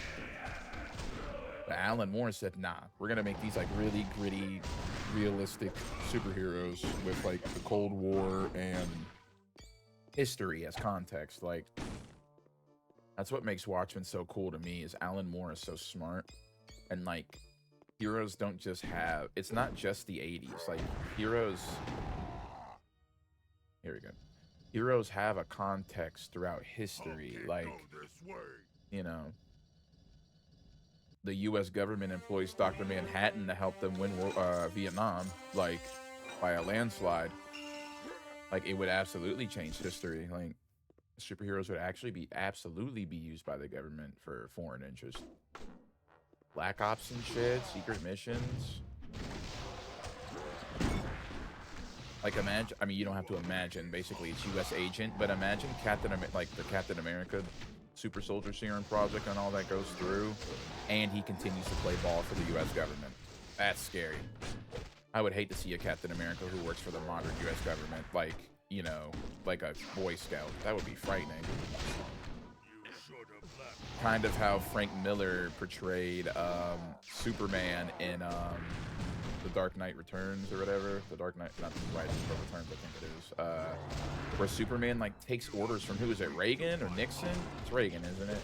Superman like takes orders from Reagan. Like, it's crazy to think about because Reagan like ruined our country. And you're telling me Superman is playing ball with Reagan? That's crazy. But that's why Frank Miller wrote it that way. Like, Superman is the Boy Scout. Like, how are you going to be an alien from another planet and you just happen to land on on Earth, and then you're going to say peace and justice in the American way? I'm sorry, but like, there's a degree where the American way and justice are like, they're not synonyms. Put it that way. Those words are not relative inherently, and it takes a lot of hoop jumping before they're even closely relative. Or yeah, Homelander. Not necessarily Homelander, because even Homelander loses the illusion of. I mean, he does missions for the U.S. government early on, but then the Boys gets to a point where like Homelander is completely unhinged and unleashable. Like he's a psychopath. You can't control him. Soldier Boy is though. The whole Soldier Boy, I would say, is a good example. Because there's a point where Soldier Boys are now. Homelander's like, yeah, fuck the government. Like, I'm gonna. But I think the Boys takes things a step further. It's like, what if it's like the Boys is like Alan Moore's Watchmen if it was like cranked up to like 11 and didn't take it and like wasn't as serious, I guess, and also like was like every character was a narcissist also. Like everybody in the Boys, it's just like insert superhero but with narcissism, and that's all it is. Or they're a psychopath or a sociopath, and then that's like the Boys. There's not.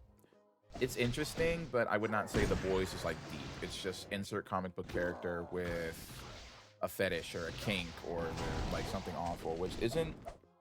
It's not.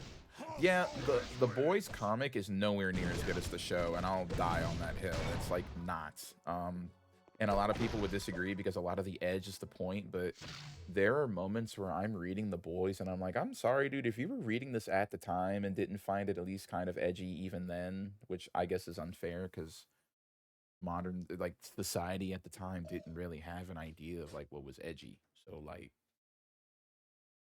I don't know. That shit's kind of crazy. Hold on, sorry. I'm, like, opening my door for Puck. He likes the door where he's laying under the bed in his little bed. He wants to see out the door. There you go. Yeah, the Boys comics are nowhere near as good as the show because the Boys comics, excuse me, where it does have some cool ideas and it does some cool stuff, then it like ruins it. I don't want to say ruins itself, but it dumbs itself down unnecessarily by then like having like a 2-page tangent of something that like a 14-year-old boy wrote. Like a 14-year-old boy thinks dark and twisted is just like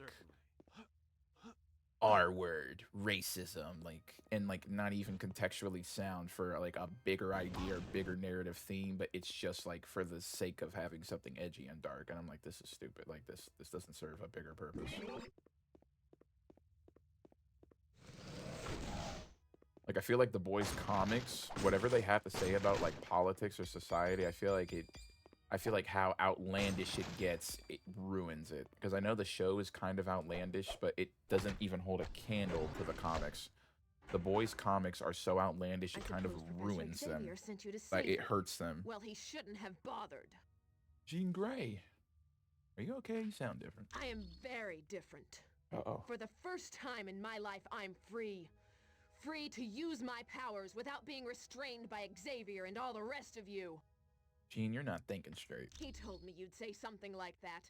And he also told me the truth. He said you fear me because I'm more powerful than any of you. Oh, Jean, come on. You know we're your friends. Liar! Oh. Everyone has tried to stop me from exploring just how powerful I am. Well, I think it's about time I found out. Don't you? All right. Step into the terror dome. My team's just punching a wall. Okay. Obama sanctioned airstrike. The Hulk doing anything. Ghost Rider sending you to hell. And healing us. And then Silver Surfer is a pacifist, so he didn't have it in him to hit you with a move. You're lucky.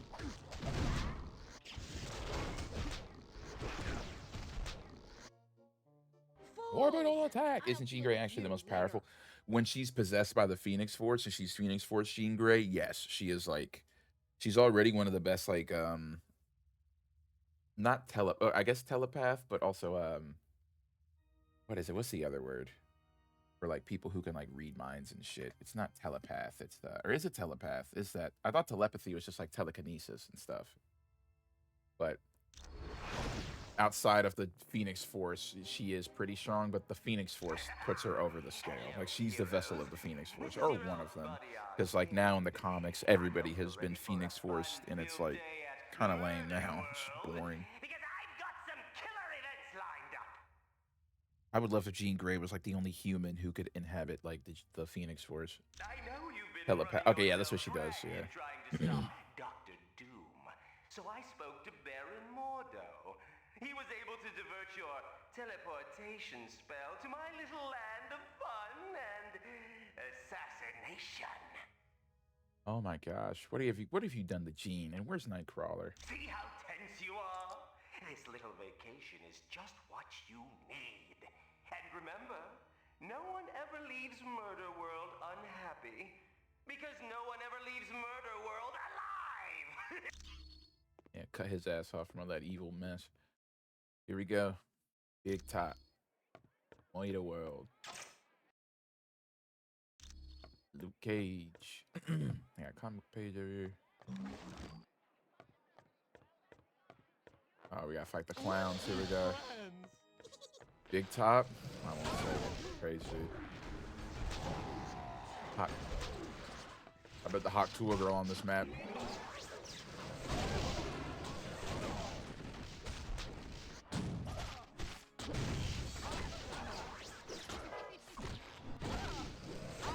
Hawk Tool girl talking about doing something viral on this map. I think one of these days I'm gonna do my best to try to. I'll save up a bunch of money. I don't know where her how much it costs to get her to like show up on stream as a guest, but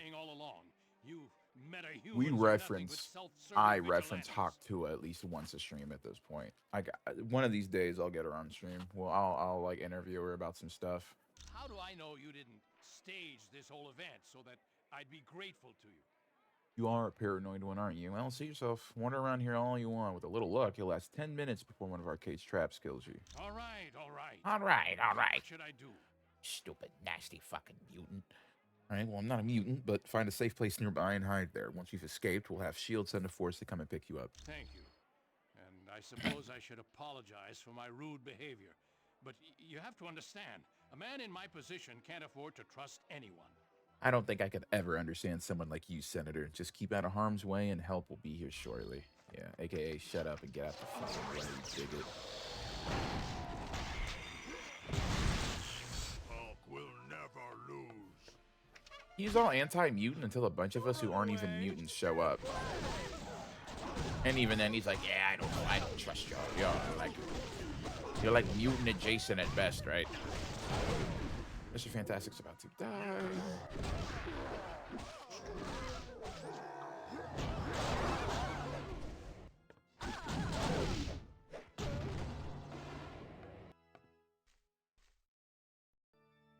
I guess X-Men really had to write the bigotry in because, like, yeah, in any other setting, that's cool as fuck. Well, not all mutant powers are cool. Most of them are actually violently debilitating. I have to remember that. People like Jean Grey get off really easy because, like, you can't tell until she uses her powers. AKA shut up, Senator, exactly. He's all like, you damn stinky, nasty, monstrous dookie. Fuck Mutants, get your hands off me, but thank you. Liar! Arcade Liar. is controlling me. He set me free. He wants me to use my powers to their fullest. Gene, he's using you to hurt us. Then it looks like Arcade is going to get what he wants. Huh? Didn't we just hit you with the AC-130? Oh, damn, you don't like banana. Are these barrels of bananas? I've always thought they were like green beans or something as a kid. I think they're bananas. That's like a thing of corn or loofahs. What are the things you fucking wash with? All right, I think I hit Silver Surfer in the head with that one. Ow! Jean Grey, come here. Die. I wonder if the Phoenix Force has ever affected the Hulk. I don't think they've done that in comics yet, and like emphasis on yet. If Hulk ever gets the Phoenix Force, y'all just gotta wrap the shit up. That's over. Sure.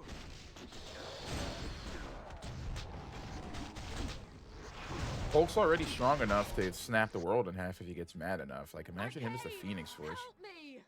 Lufa is writing that comic, man. Oh, damn. I'm sorry. I mean, man, no one will ever do that. No one's, there's no way anyone's epic enough to do that idea, man. That's what I meant to say. What have you done with her, Arcade? Temper. That's no way to enjoy your day at the park. Why don't you test your video game skills and see if you can save your friend? But watch out. There's going to be a few pitfalls along the way. How the heck do we activate that video game?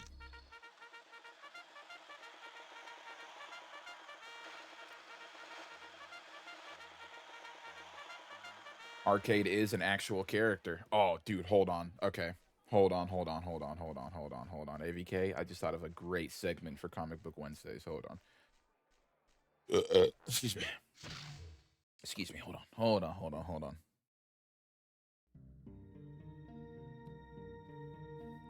Instead of asking, we shall know. Arcade is an actual character. Let's crack it open. I want you to understand how fucking cool it is to own this book for moments like this. Because you can just learn everything about a character in a second. This is why. Here we go. Arcade, real name unknown, occupation assassin, base various murder worlds and undisclosed locations. He's 5'6" and 140 pounds, blue eyes, red hair. His first appearance was in Marvel Team Up number 65, January of 1978. Genius at engineering, electronics, and robotics. Habitual liar, using deceit to confuse opponents. And he's like super mega rich and an inventor and engineer, I guess. So he doesn't have like an HQ. Like the murder world we're in is just one of many murder worlds. Like he builds new murder worlds all the time. Let's see. An engineering genius and a ruthless hitman, Arcade came by his fortune after allegedly murdering his billionaire father. He is obsessed. I'm getting a call from Norfolk, Virginia. Is obsessed with traps and games that executes his victims in hidden amusement park style complexes he designs himself and dubs murder worlds. He charges $1 million per hit, but the money barely covers his expenses. He kills for sheer enjoyment. Arcade is captured and toyed with several superheroes over the years, including Spider-Man and the X-Men, but they all manage to escape.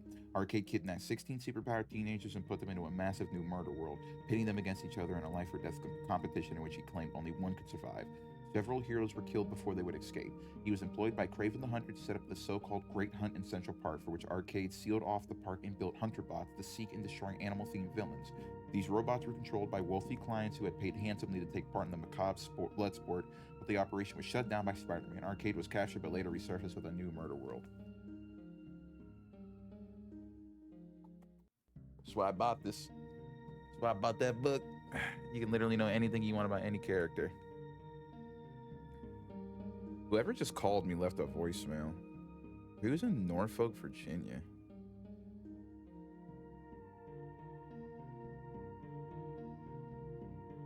Oh, quality assurance. I just got called by a company or something. Never mind. Okay, back to the game. Yeah, man. So yeah, anytime anyone has a question about a character on here, we can look them up. I don't got to read the whole entry every time. I just did that because I wanted to show off that I know how to read.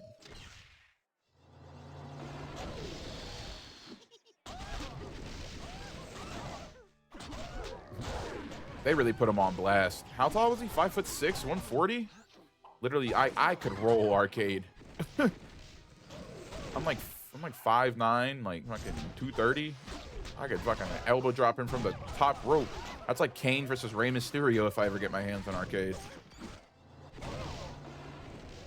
Norfolk, isn't that where the army base is? Yeah, naval station.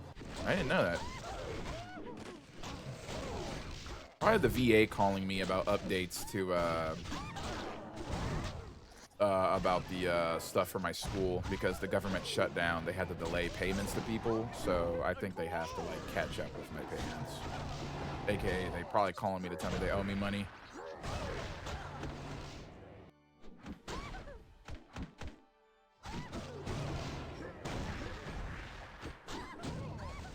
Would y'all? Not everyone here is attacking him. There, shit.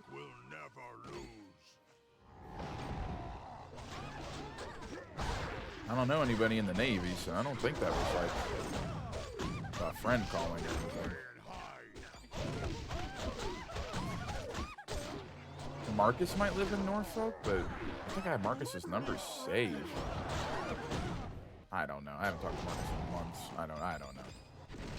I really try not to worry about my phone unless I have the name saved. And I have like 10 whole names in my phone.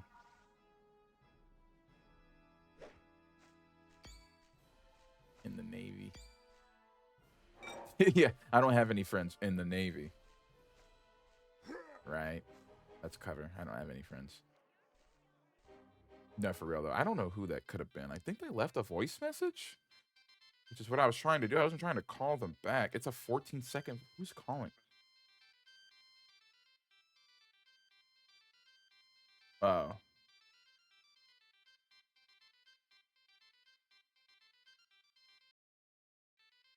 Who is this?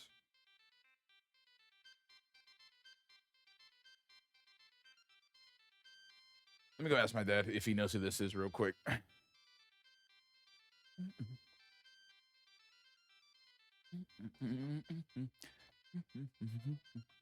Hey, Dad. Hey, oh, are you on the phone or something? Oh, someone called and asked for, said they had a message for you or something.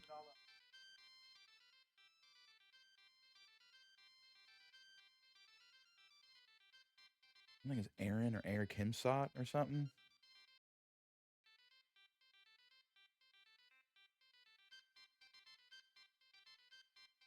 It's probably just a...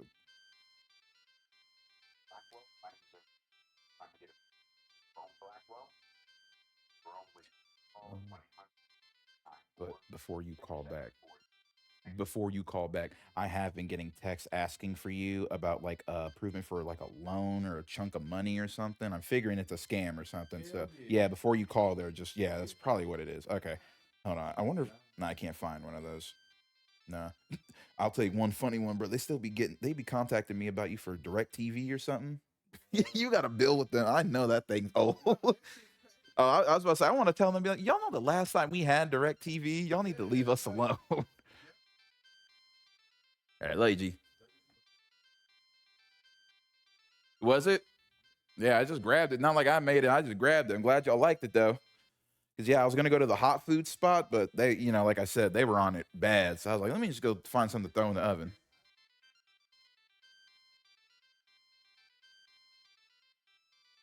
Yeah. Hey, but that's the new pub sub spot. The one right here. Yeah, we'll just go there and grab them now. I'm back.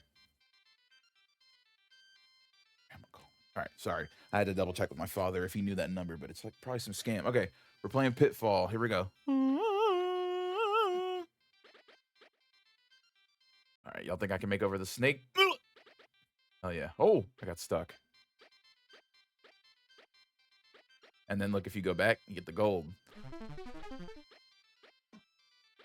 I don't know what you get for the gold if you get it all in this little thing. I don't know.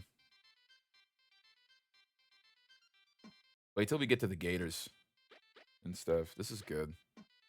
I remember when I was a kid, my dad had to tell me this was a real game.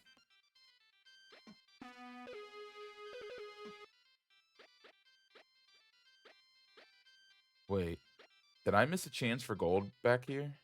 I forgot if you fall in if you die, or if it just spits you down there. Should we test? Oh, okay, yeah, okay, never mind. Boo Gators. Boo. Go Dogs. Kid. I grew up here in Florida, and like I played a lot of like city football as a kid, so definitely a lot of football in my life here in Central Florida. That means nonstop Gators fans, nonstop FSU fans. Dude, and then I went to high school and middle school in Georgia, and everything was, how about them dogs? And fucking, I was like, God damn. And then I went to North Dakota and went to NDSU, where it was the Bison in that fucking, in that, in their, whatever that nothing ass conference is they play in. I know it's interesting in any college football setting to win consecutive championships in a row, but dog, NDSU plays in like, the fucking I could go play in like I could go play in their conference and probably like I don't know, I could at least get a second I could probably get a second if I got in really good shape. I'm not kidding. I probably sound like one of them old guys. I'm 28, but if I like got in super good shape, I feel like I could play like second, maybe third stream on a second, third string on an FCS team. I'm probably not tall enough though. Go Dogs. Yeah, I realized that even about football and college sports, like I remember when I was a kid and I really thought at some point I might play professional football. Doc, I played like offensive line. I played guard and tackle mostly. Sometimes defensive tackle, sometimes nose guard. Usually those positions though. Dude, you know your average NFL lineman is like 400 pounds and like fucking 6 feet tall? Like, bro, hey, I'm a pretty good looking guy and everything. I think I got the cards laid out for me pretty good, but like those like like those professional athlete genes, I think those missed me, man. I'm just not. I hate to sound like that, but like, I just generally don't think I'm. You know how tall you have to be? Like in the world of professional sports, most of them, if you're sub 6 feet, you're already like struggling. You're fucking struggling to get a roster spot anywhere. Yeah, your average NFL line was like 6'5". Yeah, like what the I'm nowhere near that.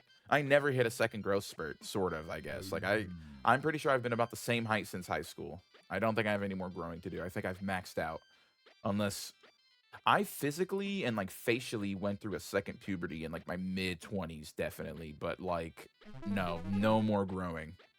Shit, I wish I was one of those people where in like my freshman year of high school, I fucking shot up 3 feet. Oh my God, I'd be a billionaire right now. Yeah, dude, 6'5", 352, and little ass me in fucking football was like, I want to play professional football. I want to play college football at UCF. They would have like laughed at me. They would have been like, kid, you're like fat, if anything. You're just like you're just this.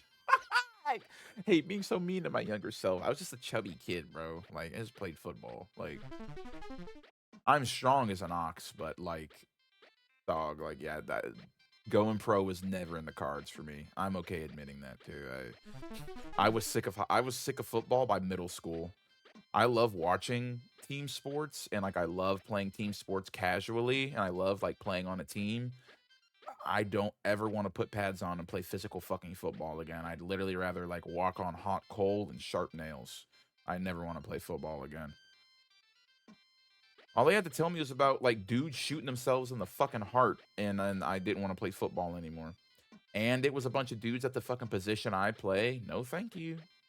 Bunch of linemen killing themselves because of fucking CTE. Because every time you fire off the line, you're suffering a mini concussion. Not to be the hashtag too woke friend, but I'll tell y'all right now, if y'all ever have kids, please avoid football. I hate get them in flag football. If you can find a children's flag football program, perfect. Please sign them up for that. Do not get your kids involved in contact sports before their brains even done cooking.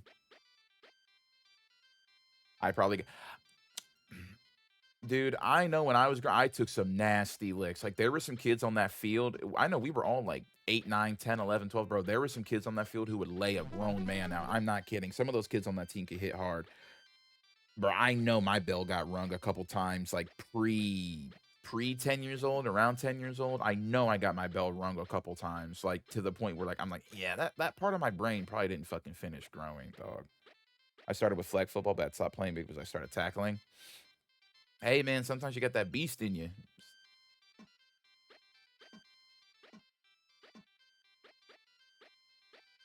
Yeah, man. Not saying it did anything scarringly bad like that, but I would love to see the kind of person I turned out as if I didn't play football growing up. I hated it too. I couldn't stand it. I hated football. I loved the kids I went and I met. I did that was great. Socialization, like the coaches were cool sometimes. Like a lot of the kids I played football with though, I liked a lot, but like I would not as a like if I ever had my own kids, probably would not sign them up for like city football. No, like I'm not gonna sit there and be like, no contact sports, bro. If you want to go out there and get fucking clapped one time, go for it. That first time you get cracked back on by a kid who's way too fucking big to be playing in this division, but he is anyways, you're not gonna want to play anymore. That shit. That's why city football, where I played it here in Brevard, was a little bit of a mess, bro. Like I look back, I'm like, bro, some of them kids, like, bro, like, come on, like this ain't fair. I was younger than everyone on my team too, though, but it was because I was a big boy. Like I had to play with like the older kids because of my weight, and then I lost a lot of weight playing city football. But a lot of people will say like those are the benefits of doing it. But dude, you can help your kids get active and physically fit and meet other children in any other setting other than smashing each other's heads fucking together. Now, if only my head would stop spinning. Gee, she must have been hearing us. Gene, have you been playing contact football? I don't think so. Okay, good. The last I saw of Kurt, Dr. Doom had him hooked up to some kind of power. Had to do practice squad against a varsity team, and I blindsided on a pull block by a senior who was like 6'4", 350. I literally blacked out for a second. Yeah, dude. No, dude, no. Like that's what sports do to you. Yeah, you're playing against kids who have no. I'm not gonna tell those children they have no business playing. You probably had no business being on the field with a child bigger than most grown fucking men. Like what the fuck? Arcade was. Yeah, dude, I was getting my bell rung at like 8 years old. That shit sucked. I remember. I'll never forget lining up against Devin Caton, OJ, Frank, Dylan, and like, dude, hell no. To this day, bro, Dylan used to. I think Dylan died. Rest in peace. I think he OD'd a few years ago. Bro, I used to hate lining up with him in drills. It was instant fucking, like my bells rung. Like my head would be fuzzy, my lips would be fuzzy, my fingers would be fuzzy. Everything would get fuzzy after I hit someone hard enough, bro. Hi, Reed. May I say you're That shit, fuck that. Yeah. I hope you're ready to have some No hate on my dad, of course. Like, I mean, dude, you just. What is this place, Arcade? It looks like a giant. It's fantastic. Shut the machine. fuck up. Yeah, luckily, dude, I played a ton. Hold on. I call it sudden death. The majority of my football literally was played during elementary school, pre-middle school. And then I played on my middle school football team for most of, if not all of middle school. And then when we transitioned to high school, that's when I finally stopped. I was like, I don't want to do this anymore because I went to Lowndes High and they treat, you should Google it. Google like Lowndes County, Georgia high school football. Like the Lowndes Vikings, it's no joke. Like they treat that shit like it's a college program borderline. So I already wasn't really big enough as they would have liked on the team. And it was another one of these things where Lowndes High, it was not one of those schools where you just showed up and told coach you want to play on the team. You had to like be in the system from middle school to high school, or you had to be that good to where they would just pick you up in high school. Like there was no, Lowndes High was not a school where you showed up to the coaches and you were like, can I join? I remember one of the coaches had like literal fucking beef with me. I'll never forget that. I think that coach was just mad because his daughter got knocked up when we were in like 10th grade. But like otherwise, bro, that light-skinned bastard had it out for me. I can't remember his name, but fuck him. Yes, no, dude. Yeah, no, that high school football, hell no. I would never. No, fuck that team. Fuck that school. Fuck Lowndes High School. Look up, I mean, while you're at it, look up Kendrick Johnson at Lowndes High, and that's why I say fuck that school. Fuck Lowndes High. Fuck Lowndes County. Fuck Valdosta, Georgia. Interesting name. I know. I don't suppose it's called that just to make things colorful. Oh, no. You should take the name very literally. But don't worry. Everyone who's played Hold on. thinks it's a Hold on. I gotta show you. This isn't really a flex because, like, the guy, I want this to prove a point. I went to high school with this guy. I used to play dodgeball in yeah, and also don't forget your scholarship is riding on that. Like you're going to school for football. I'm pretty sure you have to like if you stop playing college football and you're on a scholarship, they kick you out of school? You have to keep playing. But yeah, this is Kenny. I went to high school with Kenny. The only thing I remember about Kenny genuinely is everybody at school loved him because he was good at football. He's a natural born athlete. Kenny took dodgeball way too fucking serious. He took dodgeball too serious. He used to throw fits if he lost. If you were on his dodgeball team and you lost, he'd be like, "I'm never being on a fucking team with you again." And like he wouldn't be kidding because then when the coach would pick teams, Kenny would be like, "I'm not being on a team with them." And then I'm not kidding. The coaches would be like, "Okay, like pick who you want, Kenny, and then we'll swap." Like, fuck Lowndes High School. Fuck Lowndes High School. And fuck Kenny Moore.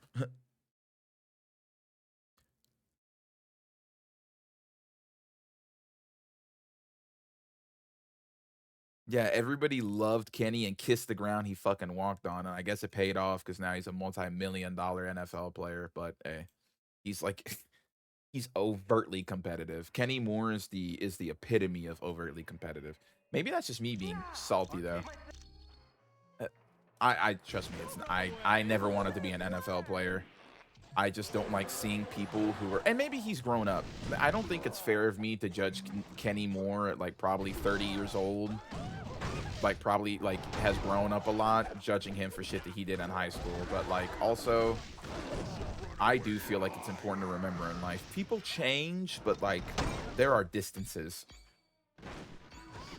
If I pick a rock up and I throw it like 10 feet further than it was yesterday, it changed, but it's not that far off from its base, is it not? You know what I'm saying? And usually when we say people change, it's this thing of like they've become an almost new person. But sometimes people change for the worse. Like, it's not always a positive thing. But yeah, Kenny Moore, man. Kenny Moore is the epitome of Lowndes County, Georgia. Like, Kenny was super popular. Everyone liked him. But if Kenny weren't good at sports, nobody would give a fuck about Kenny. I hate to sound like that, but they wouldn't. That's how it works. All Kenny had was being more competitive than everyone else. And he had the athleticism to do it. Didn't I just do this? How do I have it again? Bow, bow, bow, bow. Hey, man. I would not trade my life streaming Ultimate Alliance on Comic Wednesday for anything.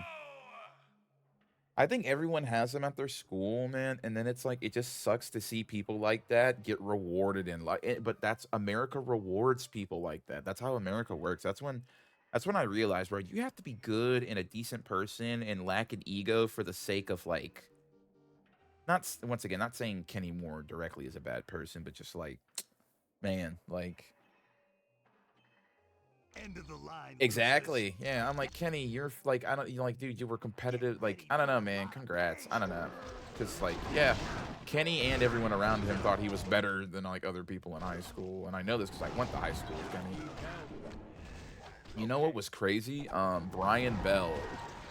So with the Kendrick Johnson thing, Kendrick and Brian, so basically Brian Bell. I mean, if you ask me, I don't hate to say this, but Brian Bell more than likely killed or had a hand in killing Kendrick Johnson at Lowndes High School. I'll say that with my whole chest. Kendrick, or not Kendrick, but Brian was supposed to be going to FSU, man. Brian had offers from FSU, like it was set in stone. Like Brian was like that 6 foot tall, like 245-pound guy in like sophomore year. Like the guy had crazy corn-fed jeans. And he had all those offers and shit, bro. And then shit with KJ happened, and bro, he lost all his offers. Like, he had too much stink on him at that point. Now my whole fucking team's dead. Fuck you, Rhino.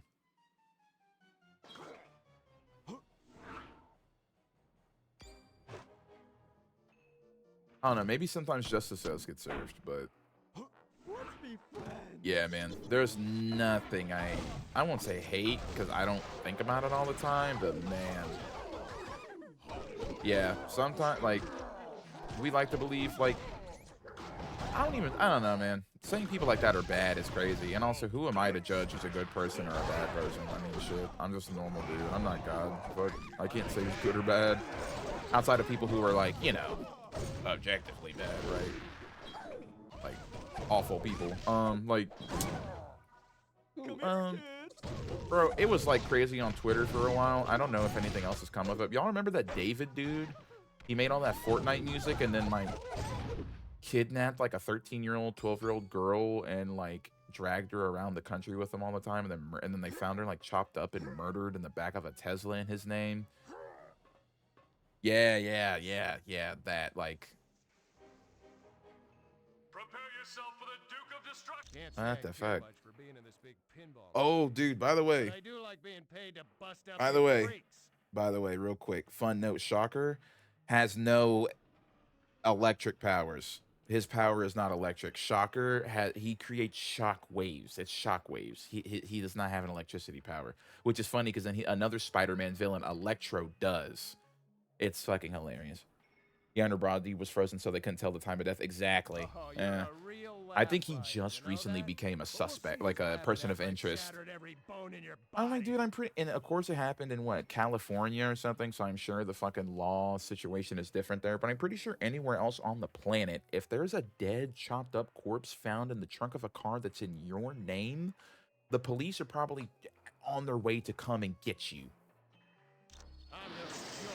Yeah, it took them like how long, but the more I found out about that case, the sadder it gets somehow. Like that girl, apparently her family knew she was missing. Like they knew she was actively with him and didn't really do a lot about it. But I don't want to speak too much because like family systems are disgusting and complicated sometimes. Silver Surfer dead? Vas Vadas? Oh no. Okay, luckily we're like one of the most broken characters in the game. I think we do this. I think we solo this.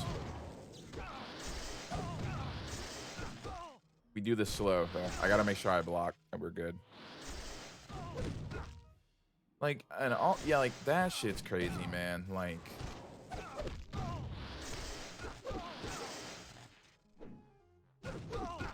I forgot why I brought that up, truth be told. I think I kind of want to change subjects from me, because I started to realize, that's not kind of salty, but, like, some of the most ego-driven people are some of the most successful people, at least in America, if not the world, and that's, like, I don't know, like, I don't know. Not saying people need to be awful. Like, I just like to use that as a point of like, bro, money should not be anyone's prime directive. Money and fame should never be your prime directive, bro. If money and fame are your prime directive, you're probably awful. Like, you're probably at least shitty. I've never met someone who's like, I just want to make all the money in the world, and they also like weren't at least a little bit of a shitbag person. I swear, I don't think it's possible. Because I think most rational people understand the systems of which, like, the most financially successful people becomes financially successful. It's systems of which people, usually those of the lowest brackets in society, who are poor and are very unfortunate with life, usually help build the fucking pillars that rich people sit atop of. Like, it's depressing as fuck.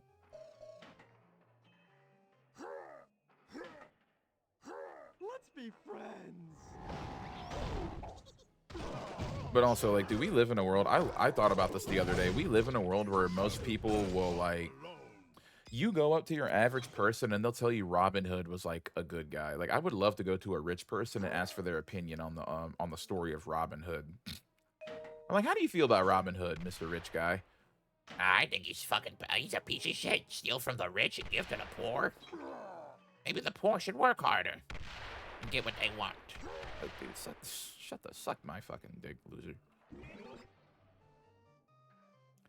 Ignorance is bliss, dog. I learned what that actually means, too. Like, ignorance is actually bliss. Like, not overly thinking the things that do deserve to be overly thought. Like, sometimes the happiest people I know in life are also... Not trying to make it sound like I'm smarter than people or I think I'm smarter than someone, but some of the most happiest people I know in life are usually the most ignorant of what's going on. They have no fucking idea. The happiest person you know probably has like an AI generated wallpaper on their phone of them and their fiance and like Studio Ghibli style, right? Like burned a hole in the ozone layer for a picture of them and their fiance, but like they're happy. It's like, dude, do you like we're like, oh fuck. Me when I'm watching Matrix and watch the steak scene. Yo, that scene pisses me off a little bit. I hear the story about the actor behind that scene. I don't know if he's vegetarian, but I think he didn't like steak, or at least medium rare steak. And then they had to do the take over and over and over, and they had to like use mushrooms. And that's one of those points where I forgot there was a situation where an actor took another one, and literally it's one of my favorite quotes from like any actors, but they were like, "Hey man, if I sit here and give you a fucking tennis ball and tell you it's Jesus and you're an actor, I need you to be able to act so well that you can sell me that this tennis ball is Jesus, right?" That's what I would have told him if I were the fucking what are they, the Wachowski sisters now or whatever. I feel like that's if I were them, I would have been like, "Hey man, can you come here? Hey, you're getting paid how much to do this fucking movie with us? If you don't eat that fucking steak, if you don't show me that you're such a good actor that you can convince me that you like steak, get the fuck off my set." That's me, dead ass. Unless you're a vegetarian, then I get it. We're fucking sitting here burning up film time because you don't like steak. You're getting paid more money than people will see in their entire lives to sit here and eat a piece of fucking steak. Like, shut up and eat the steak. That scene pisses me off. Sorry about that side tangent about that scene in The Matrix, but that's always been something I've wanted to tweet about or something, but I feel like I'm missing a crucial piece of information. I feel like that guy is like, I feel like he's a vegetarian or something, because otherwise, like, yeah, what the fuck? I get people don't like bloody meat. Like, if he didn't like medium rare steak, whatever, but like, man, what the fuck do you mean they had to do that scene over and over again? I'm like, hey man, there are actual scenes in this movie where people have to act and not just sit in a fucking chair and eat stuff. Could you hurry this up? What the fuck is wrong with you? Hold on, I'll be right back. I gotta throw these cans away. I gotta throw these cans away. I try to put my mans away. What's up, buddy?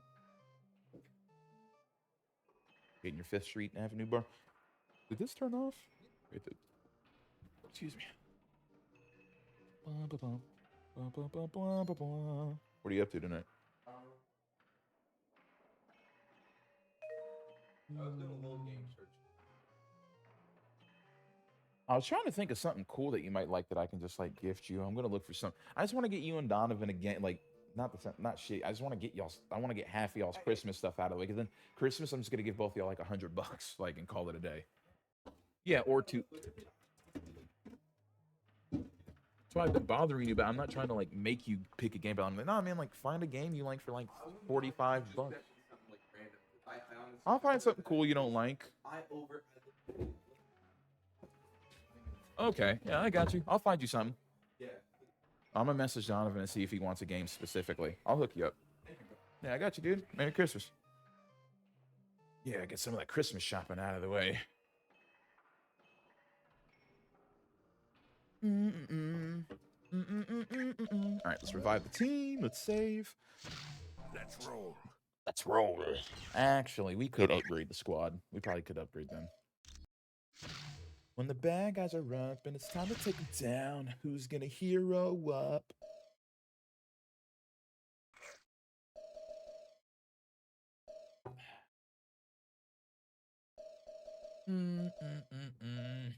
Superhero squad.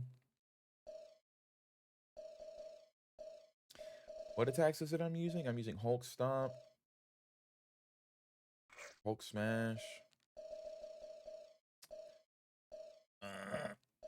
How many coin? 84,000? Oh, we're good on coin econ. We could probably bring him up the scale with everybody else. There we go.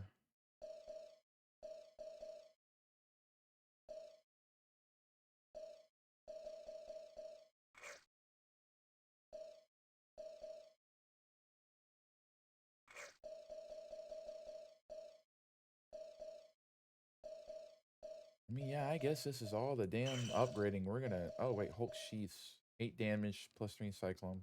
Sell that shit. +5 energy damage to all melee attacks, +35% damage to all energy damage. Hold on. Yoink. we'll use Hulk on here, right? Ghost Rider. We'll use that, and then you. What do you have? This is fine, I guess. Let's roll. Roll. Ghost Rider. All right, cool. This stream is a little longer than it should be so far because I've got caught up doing 1,000.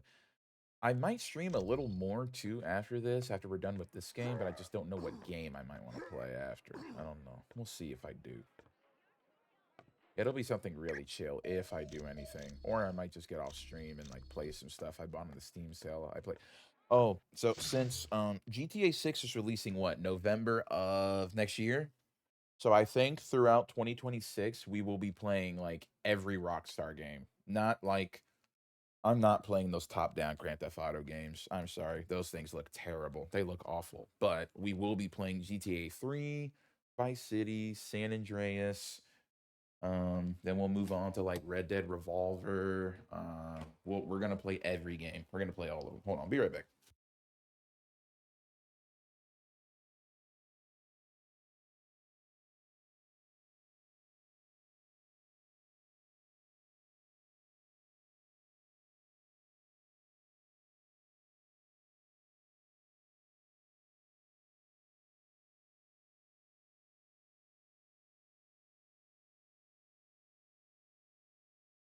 Okay, back.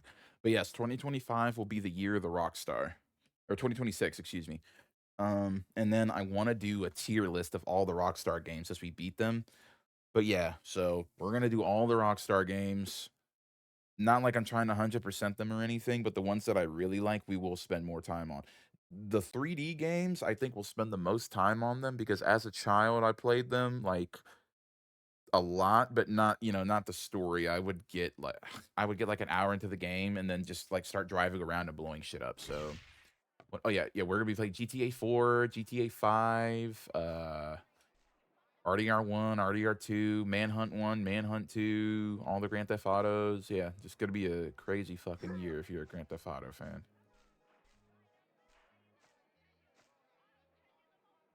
If you're a Rockstar fan, next year on the stream is gonna be crazy. It's gonna be really good. It will. I gotta find what I'm gonna do for the VODs in terms of music, because I'm sorry, but at least 30 to maybe even 40, but I know safely 25 to 30% of the Grand Theft Auto experience is the music on the radio. It like solidifies the time period and the aesthetic of which the game was released during and like what they were trying to achieve. Like, if you really drive around and play Grand Theft Auto on stream with no music, you are a psychopath. Like, that's psycho shit. Like, you're crazy. But if I'm a Rockstar opponent, oh my god, are you?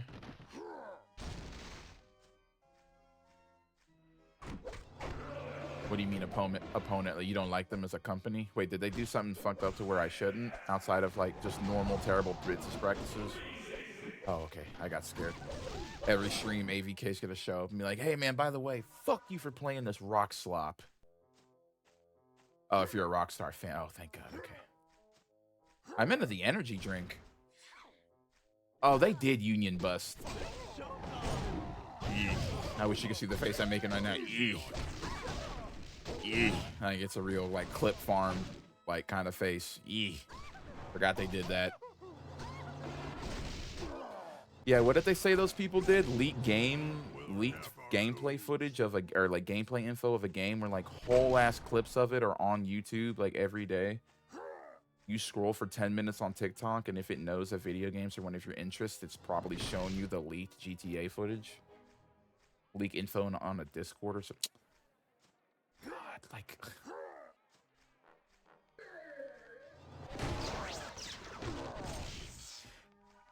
The angle that these gaming companies have taken on leaks, as if leaks somehow detract or withdraw assets or man-making power from the games, is absolute insanity. Yeah, like I saw that. They were just going after them. They said they leaked stuff in general, but it's like, dude. unless they are leaking quite literally your engine source code, I do not see what the big fucking hubbub is about. Or unless they are leaking pivotal plot points, I do not see the reason for that at all. The firing, like at all. A suspension on the higher end of things. But I'm a human being who doesn't run a multi-billion-dollar company, so you know, Rockstar also probably saw no point of like being nice to them. But yeah, I probably get here through here with a hammer. Huh? I don't know. Like I said, aren't there whole ass clips of the game being played like floating around the internet? I don't know if those were ever confirmed as true, but like I've seen that footage. We got this so late, but it's cool regardless. Wah, wah, wah. Could you imagine the Hulk driving a bumper car? That's why I love comic books. There's probably a comic book out there where the Hulk drives a bumper car too. I don't have to say imagine. Like he probably does it somewhere. That's why I love comic books. Sparks all over the floor. Yeah, like literally just like anywhere he drives the thing, there's a ravine.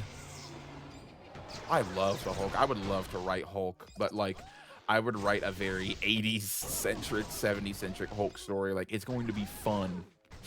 Nowadays, and rightfully so, but Hulk gets written very sadly, very like catastrophically, very like poetically devastating, like Frankenstein. But like my Hulk's gonna be fun. I want to write a fun Hulk.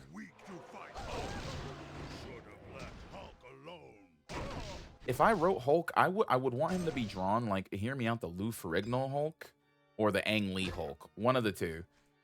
Because Lou Ferrigno Hulk, it's kind of crazy. It's like, okay, he looks like a really, really jacked guy, but like this is realistic, right? But then I think the catch is you see someone green in the size of Lou Ferrigno pick up a tank and throw it like it's nothing. That's where the Hulk is scary. If he's that small, if you're gonna make the Hulk small, you have to amp up his strength until it's frighteningly scary. If you're gonna make Hulk as big as a house or like a 3-story building, then you kind of are inclined to ramp up the strength. But I feel like could you imagine someone just the size of Lou Ferrigno in the 70s and he picks up like a fucking Abrams tank and throws it like a mile? What are you talking about? Why are you that strong? Oh, quick time. Hold on. Ugh. Got him. How in blazes did I get here? And speaking of that, where is here? I'm going to use this as a chance to also say, without Wesley Snipes, I think Blade as a character falls apart. Yeah, Blade. I don't think anyone understands that before Wesley Snipes' Blade movie, the character was super fucking lame. What are you doing in a claw machine? There was a vampire. I was trying to catch him, but he was stuck inside the machine. What would a loser like Arcade want with me? I don't know, but he must have done it on Dr. Doom's orders. Doom's formed a group of villains known as the Masters of Evil. Doom, huh? Any idea what he's up to? We don't know exactly what he has planned, but it's going to be big. He's stolen a couple of S.H.I.E.L.D. experiments, including the new super soldier serum. Now this is starting to sound interesting. Tell you what, I'm joining the team. If you need me, just let me know. Because there's nothing I'd rather do than take down. Yeah, Blade, we know. Sadly, you are genuinely one of the worst characters in the game. It sucks. He's not all that good. In a game where anyone can be really good, he is just not that good, sadly. Love you, Blade, but you are genuinely kind of butt.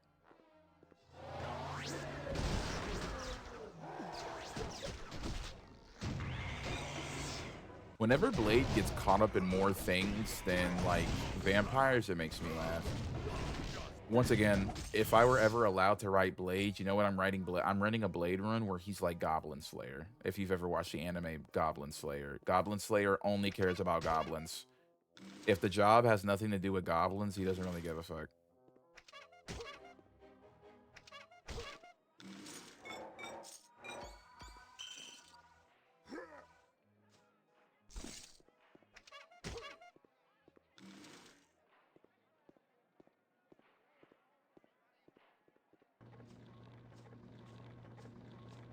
No one fall in that, please.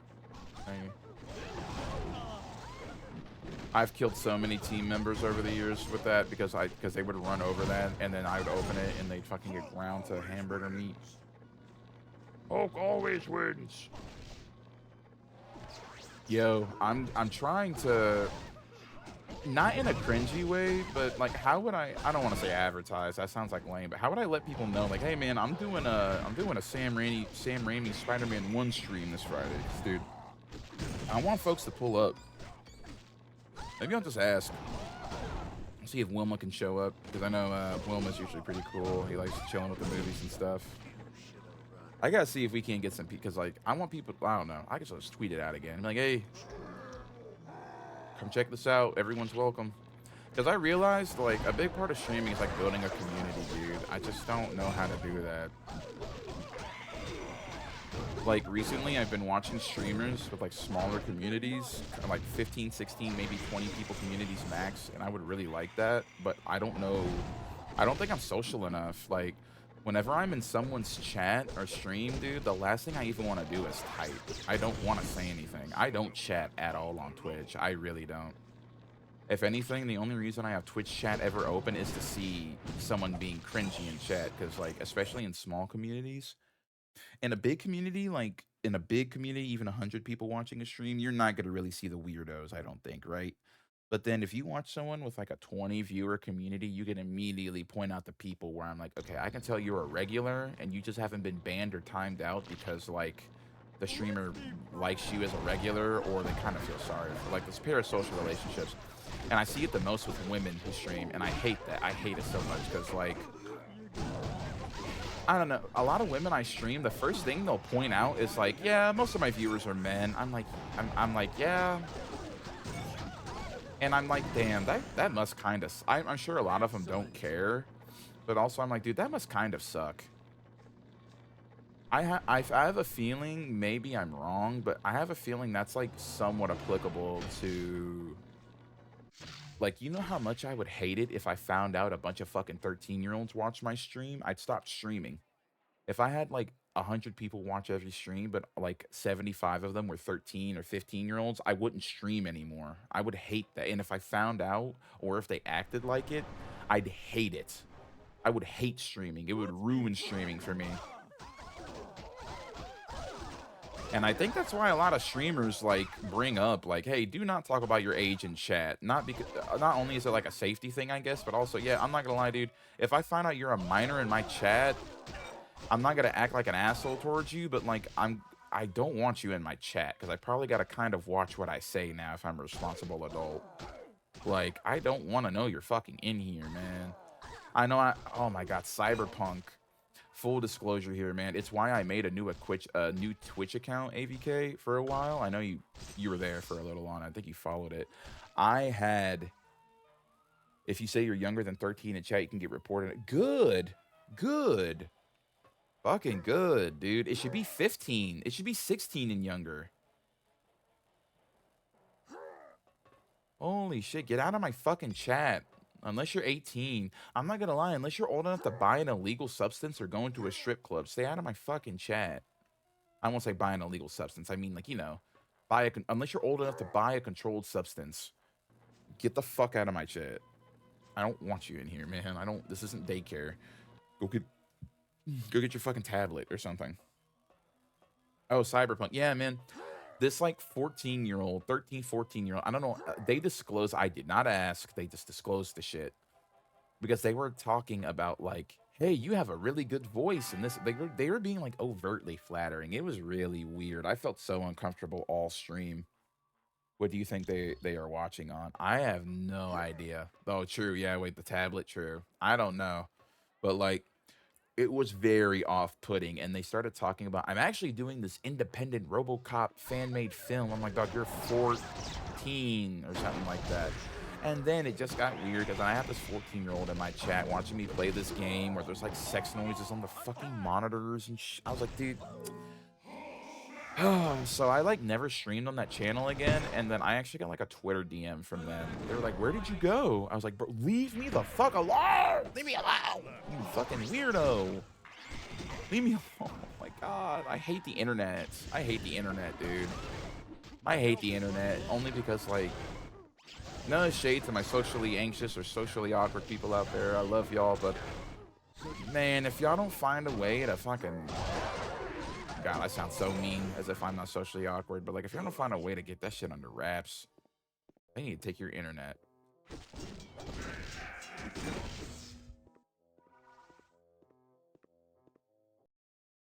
I don't know, dude. I couldn't imagine being a woman and streaming, and yeah, finding out that most of my viewers are men. For example, if you want your average Twitch experience for a woman, I recommend this. Go into either Skyrim, Elden Ring, or any Souls game, right? Specifically Elden Ring or any Souls game, because men love to do nothing but backseat anybody who's playing Elden Ring or Souls games. Go into an Elden Ring or Souls stream and look for a chick who is playing it for the first time with anywhere from 10 to 50 viewers. I'd put it in even 10 to 85 or something, to where it's still a readable rate for the chat, right?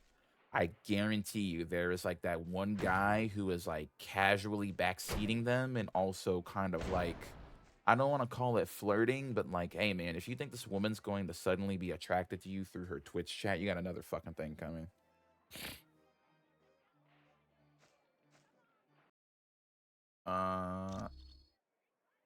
Yeah. I know you saw my tweet earlier about the April Fool's joke. My least favorite type of stream viewer is your Dark Souls / Elden Ring viewer who watches only to be like, oh yeah, I had a hard time here too. Like they want to do nothing but little bro you and backseat you. Tips are fine, but then when the chat just becomes LOL, yep, everyone struggles on this part. I remember my first time. Yeah, what you need to... I was watching this one lady stream earlier, and some dude in her chat was like, you have to play this whole game with the mindset of, okay, what are these guys hiding around here? And I'm like, dude, if I ever see you type words in chat again, I'm going to find out where you live and snap your fingers off of your fucking hands.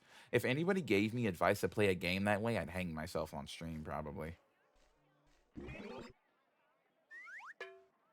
I just can't stand the kind of people where you can tell their whole personality comes from ingesting too much Dark Souls or Elden Ring media. And I don't mean Dark Souls or Elden Ring fans in general. My brother Demary loves Elden Ring and Dark Souls. He's a very normal dude about it. It's those people where it becomes their whole personality. Like those praise the sun ass dudes. If you don't go outside and praise some bitches, I hate to sound like that because I have no bitches, but I'll go there. You know what would make you less hollowed?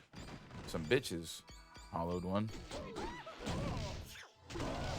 Nah, I'm sure Dark Souls has like beautiful lore and like shit and world building around it. It's just like the worst type of white dudes got their hands on Dark Souls, and now it's intolerable. It's insufferable for me at least. We're all gonna die. We're all gonna die. We're all gonna die. Everybody get healed. Everybody get healed. Does he not heal everyone with that? He does. Okay.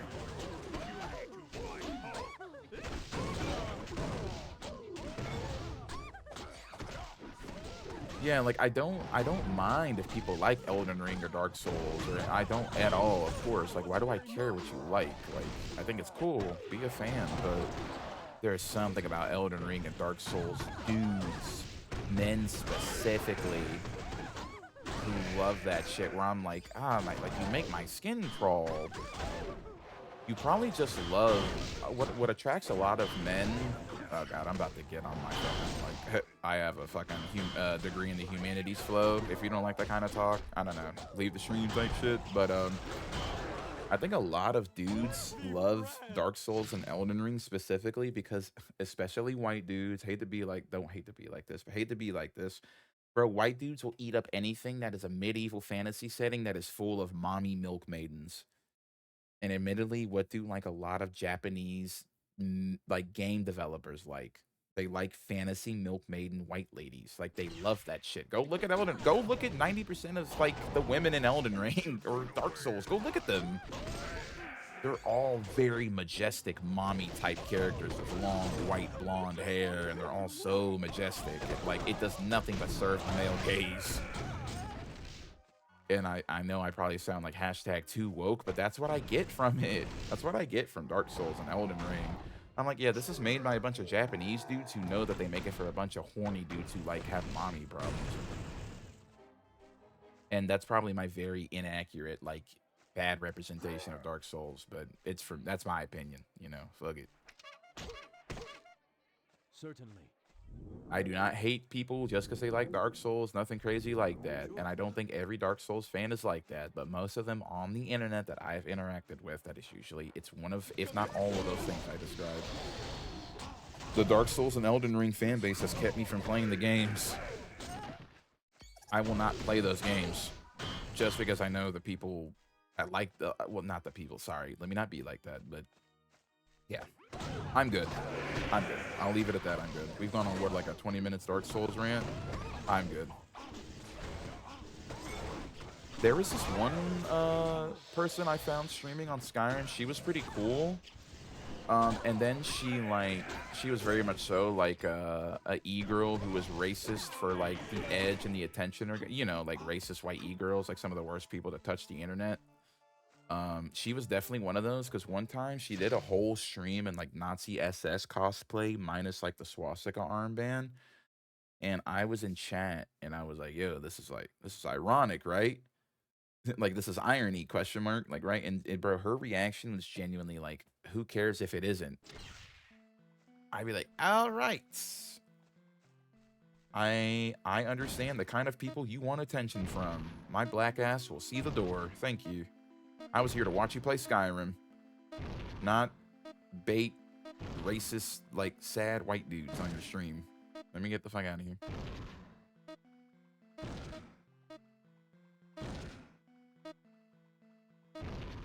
I don't know if you're one of those. Oh. Okay. By the way, that ball, if it gets behind you, it will. Anyone it touches, it will insta kill. That shit is oh. Murder World is probably the most creative level in a video game I've ever seen, by the way. I know I've been rambling and not shutting up this whole stream, but I do want to pay attention to the fact we have gone through a pinball game. We have played Pitfall. We are playing Pong or Brick Breaker. Yeah, Breakout. This is one of the most creative levels in a video game ever. This is one of the best video game. I think when I put this VOD on YouTube, I'm gonna test the YouTube algorithm, and I promise you, I'll name it. Is this one of the best levels in video game history? Exclamation point, like question mark. And then I'm gonna see how the YouTube algorithm like handles it. Watch me wake up in a week with 10,000 subscribers, and then I'll be like, you know what? My right-wing grift will start. The first VOD I release after that 10,000 subscriber mark. Yeah. Shout out to everybody who's not part of WokeTube. I'll just say something, so you should edit it down, removing all the banter between us. Yes, dude. We should start a podcast, bro. Yeah, I'm telling you, dude. My right-wing grift would be vicious. I would do the whole coin rug pull. I do the whole nine. I would out, as much as I speak out against capitalism and scummy capitalist tactics, I will tell you right now, I would out capitalist and out scum all these rich bastards. I don't know if that's good to like admit. I would run laps around Donald Trump. I would make Henry Ford look like a fucking school counselor. My levels of capitalism would be fucking insane and disgusting.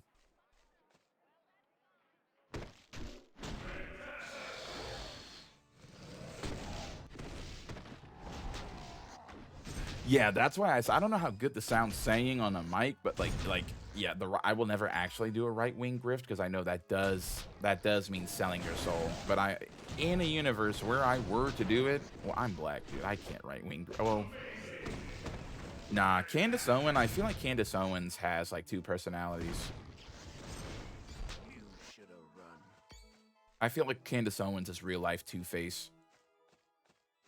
I feel like there's just two people in her body fucking fighting at all times. I would be insane. I would have an insane right-wing grift. I would actually make the Republican Party the fun party.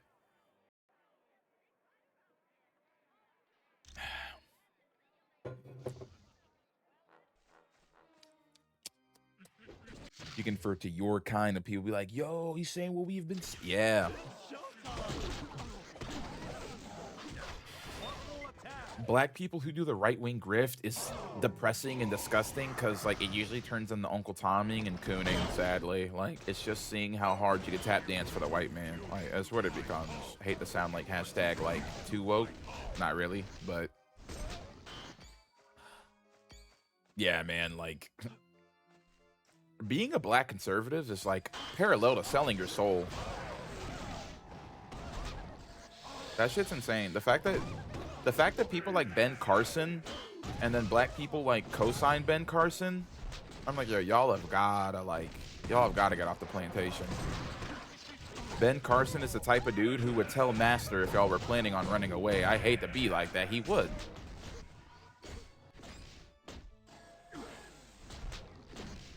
Like, Ben Carson would be like, Master, Snowball and them plan on running away this weekend. By the way, and I would like an extra blanket in my bed in the big house.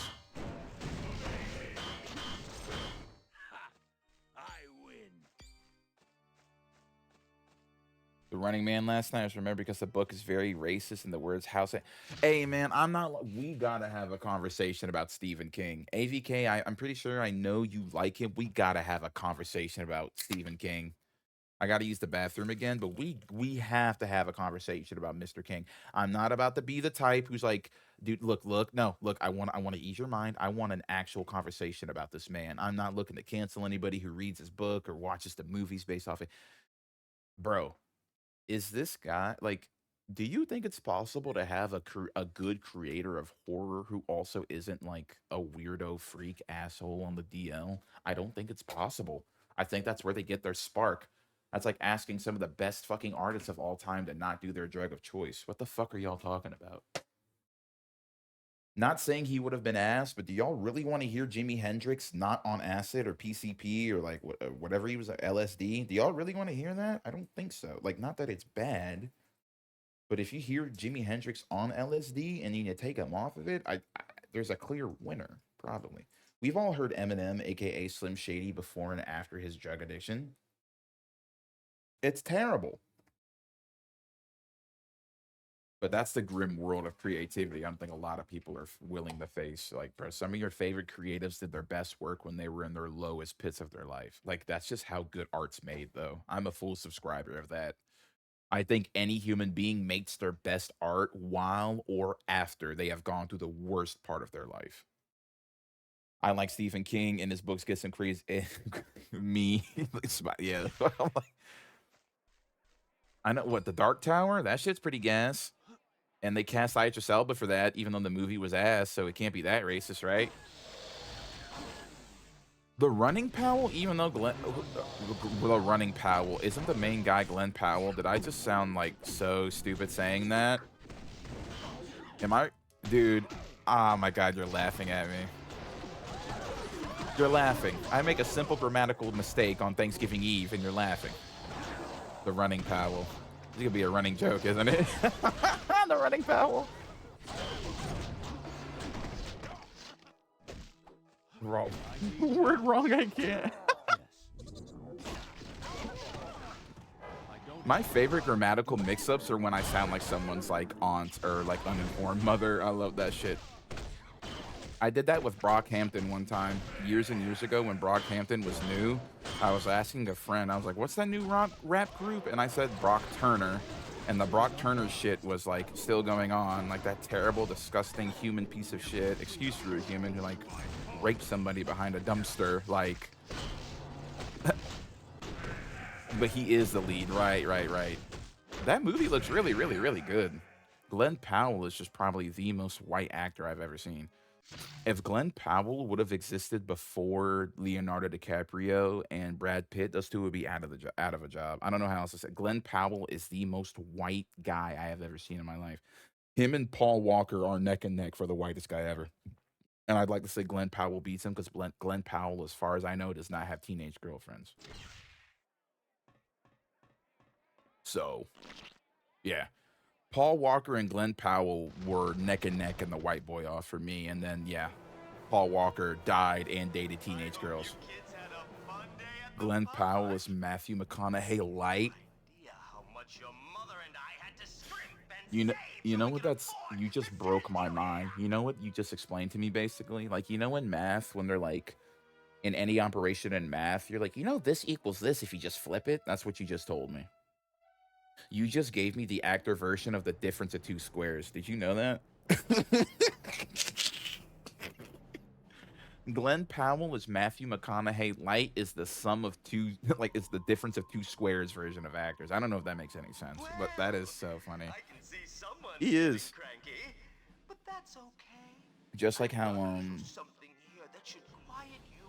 since we're playing a Marvel game / superhero thing, this will make sense. I'm pretty sure Josh Brolin is just like a clone of Tommy Lee Jones.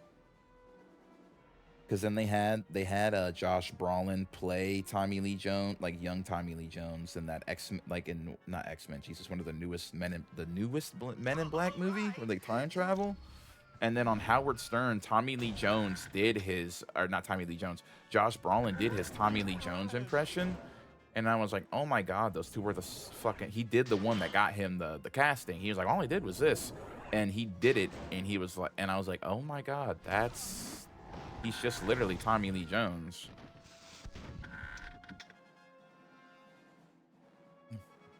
I don't know how this sounds, but Josh Brolin is my, like, I don't know about my hear me out, but like, if I had a wife and she came home one night and was like, hey, look, I had a drunken affair with Josh Brolin, I'd be like, you know what, dog? We all get one. You get this one. That's crazy. Kudos. No Country for Old Men? Sicario? Are you kidding? Yeah, you get that one, dude. I would have fucked him too. Like, I get it. You're good. I don't hate you for that.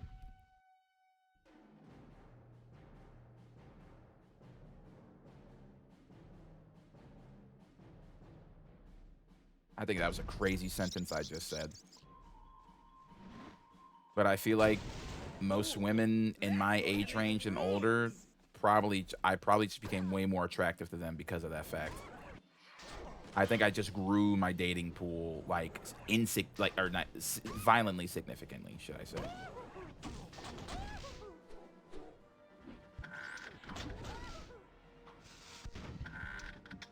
I say what did I say? Sicario and No Country for Old Men. Of course, I leave Thanos. If my wife came to me and was like, yeah, I had a drunken affair with Thanos, I'm so sorry. I'd be like, yeah, whatever. I'm glad you probably did it to stop him from snapping all of us out of existence. Whatever. I get you, queen. Do your thing. Just please don't do it again, please. Please, please, please, please. Oh, shit. I have a surfboard. Why am I walking? That's the Beach Boys. The Beach Boys built their whole career off that. Why am I walking? I could surf. And from then on. I don't ever want to hear anyone say it was not easy to be an entertainer or like a celebrity in the 60s and 50s. The Beach Boys, Surfin' USA. Surfin' USA is one of the easiest songs ever to write and create. I know I probably sound like a hater saying that, but like, come on now. Everybody was surfing. Surfin' USA. I know a ridiculous amount of Beach Boys because my grandfather would do nothing but play it in the car when I was growing up. When he would pick me up from elementary school, he would play nothing but Beach Boys and 60s rock. Love my grandfather. I love my grandfather, but he is a racist. He's racist. Jesus, dude, he's so racist. On his Facebook, I won't say his name and put him on complete doxing blast because he's my grandfather. I guess that's lame of me to do, but like, bro, he has like a shirt of him saying infidel. Like the shirt says infidel, and he's like in front of a mosque in my county. My grandfather's not the best fucking guy. Like I don't talk to him. I don't keep up with the guy. Like he's aight, but I would not want to hear. Yeah, no, I would not want to hear his personal opinions about most of his grandchildren being biracial. I would not want to know about that. That was a nice job in Murder World. You want to know what's funny? On my mom's, actually on his side of the family, he is, oh man, there's a few things. So first, on that side of the family, my great-great-grandfather was like a Confederate soldier, and he was a POW. Let me see if I can find this. Hold on, because so my grandfather found out and dug up the information for a Tomberlin who was a prisoner of war in the Civil War for the Confederacy, and my grandfather has like the certificate and everything, like legit. And yeah, he was a Confederate prisoner of war. And then if I go in my if you go and look, yeah, man, I mean this guy who was fighting for the side of the Civil War, who like would have saw my black ass like locked and chained up, that's my great whatever on my mom's side. Crazy. Not like I can find his paperwork. I don't know why I thought I'd be able to like Google his fucking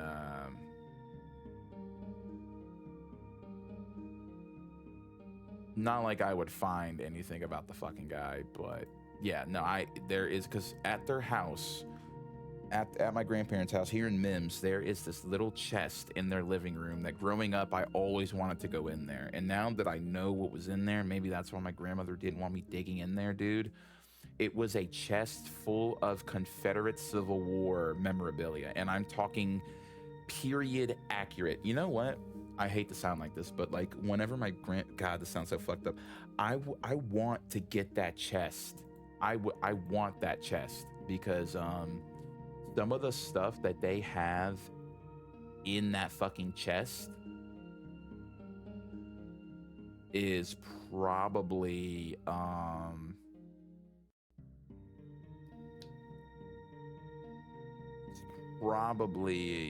it's probably worth some money. For example, in that chest when I was growing up, hold on. All right, let me get out of here. This is him.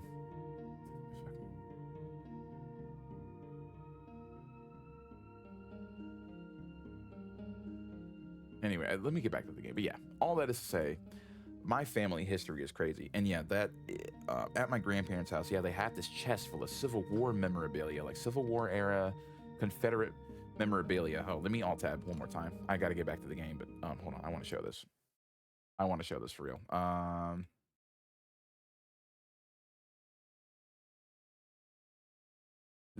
They had this in the chest there. I used to have it, and I don't remember what happened to it, but it was Confederate Civil War era money. It was money. It was noted cash for the Confederate States of America, and they had that in their house, and it was very cool to see. Admittedly, when I went online and saw if it was worth anything, it's not worth. I don't think it's worth a lot because they printed a lot of this during the Civil War, and then the Confederacy lost, and then like they just had too much of the fucking money. Like whatever the cheapest note is that they had, I promise you, that's like whatever the one is worth the least on here. Like they probably had something like this, like probably worth $27 today. Like it wasn't worth much, but they had Confederate money. Yeah, dude, it was this chest full of like Confederate Civil War era stuff. And all that is to say, my grandmother used to always be like, I don't want to pull it out because it's a mess. And I'm like, no, you don't want to pull out that chest full of like racist ancient shit in front of your like half black grandson is probably what it is. And of course you just can't tell a kid that, but like now that I'm an adult and understand that, I think it's fucking hilarious. I think it's very funny. I don't know. It makes no sense. Like that's some shit I would write in a book, enemies a long time, or like a movie, or a TV show or something. On every Midsummer's Eve, Dr. Doom attempted to invade Mephisto's realm and retrieve his mother. Doom's mother's in Mephisto's realm? When Doom was very young, his mother made a pact with Mephisto. Let's do Mephisto's realm tonight too. Why not? Turn for the power to destroy a baron who was impoverishing her people. And the deal didn't go as planned? Right. She couldn't control the power and wound up killing I know that lore because of Fortnite. She died shortly Wait, which after lore? And became a prisoner of Mephisto. Yes. Oddly enough, Dr. Doom and Dr. Strange teamed up. What, Dr. Doom? Wait, you know that lore because of that? Are you for real? Is it about the Tome of Osiris was taken from Atlantis? Without a doubt. The Tome of Asarius listed the coordinates of Mephisto's realm. With that information... Wait, that's you could part of properly Fortnite attune lore? Are Nightcrawler's you for real right teleportation now? portal. Because nowadays that's deep cut lore. Nobody knows who Doom's mom. I'm not trying to say. I don't even know who Doom's mom is. Like, holy shit. Wait, are we being for real right now? Wait. Fortnite with like good, legit lore. So it turns out Mephisto's eye with Doom is a lot worse than Wanda's. Your mother screams echo. Wow.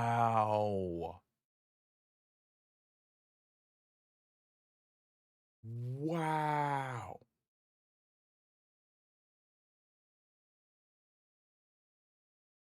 Also, I know I said Doctor Doom doesn't have any superpowers. I'm just gonna post this in chat for the. Here's a reference of some of the things that Doctor Doom has like done. By the way, it's crazy.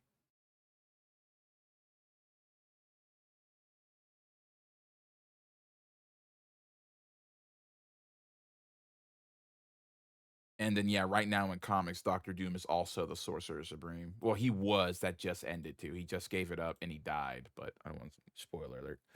Why does he hate squirrels? Squirrel Girl. You should look up a Squirrel Girl beat Doctor Doom. I forgot exactly how it happened, but you should look that up. This next mission is going to be your most difficult yet. Mephisto's realm is not a place people visit willingly, but to save Nightcrawler's life, and to find out what the Masters of Evil are doing. AVK, I feel like there's some comics out there like screaming your name, dude. I feel like you would love some comic books. I really do. I don't know if you read any or have tried. Nah. I apologize that the Orb of Teleportation sent you to Murder World. I should have foreseen Baron Mordo's treachery.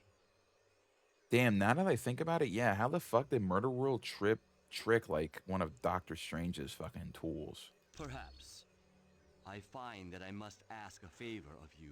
Gonna become a super fan of one random ass hero? Man, I wonder who it would be. While you are in Mephisto's That would be hilarious to watch you just posting one day. The Eye of the Shadow Queen. By the way, if you think so and so isn't, you know, so and what and this and that, then I'm like, damn, okay, AVK, preach, King.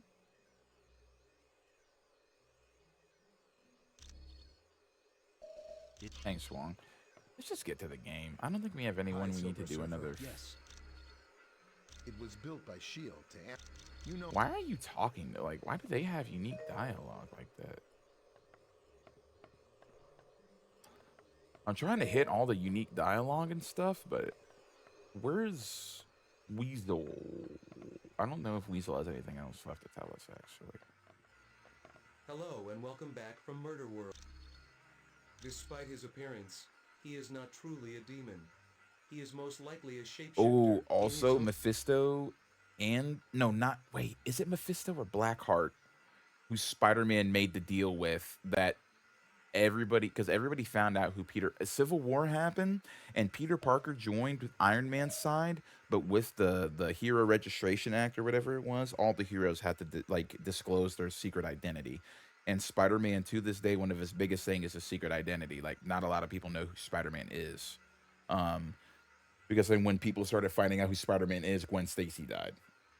So he, like, vowed never again will anyone know that Peter Parker is Spider-Man. And so, yeah, it's interesting because then after Civil War, Spider-Man made a deal with I think it was Mephisto. He made a deal with Mephisto where everyone would forget that I think everyone forgot who Peter Parker was, or Peter Parker. It's where they got the inspiration for No Way Home. Everybody forgot Peter Parker, or everybody forgot Peter Parker was Spider-Man, one of the two. And after that happened, it undid him and Mary Jane's marriage and, like, everything. Like, it fucked everything up. I think to this day... Hold on. Now I gotta look it up. I think to this day, Spider-Man is still suffering from... Oh my god. Here we go. Yeah, to this day, Spider-Man is still suffering from this. This is the worst thing to ever happen to Spider-Man. On December 28th, 2000, Spider-Man made a deal with Mephisto and sacrificed his marriage with Mary. Puck, go. My cat just showed up out of nowhere and jumped on my desk full of drinks and shit. Go. I love you, kitty. That That was a little annoying. I love having a cat and I love Puck, but man, when you have a desk with a couple drinks on it, having some little fucking hairy creature jump up here and almost knock all of it over on like thousands of dollars of technology is just not the best feeling. Okay. But yeah, this is the worst thing to probably happen to Spider-Man. This was Spider-Man's low. It's like this wasn't the worst choice. This was pretty cool. Like this was very significant for Spider-Man to do. But Spider-Man has been nothing. Spider-Man comics have been nothing but a dumpster fire since this happened.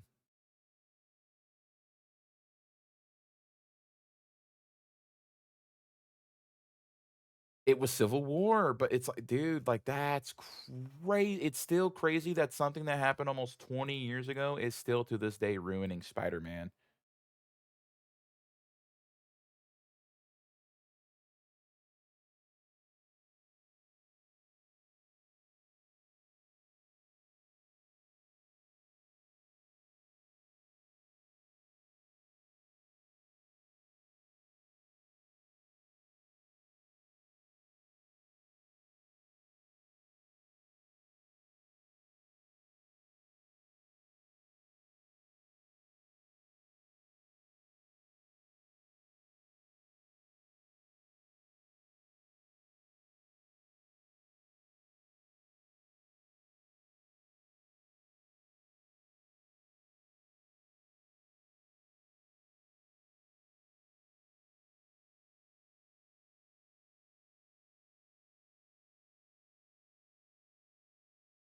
Sorry. We're gonna get back to the game in a second.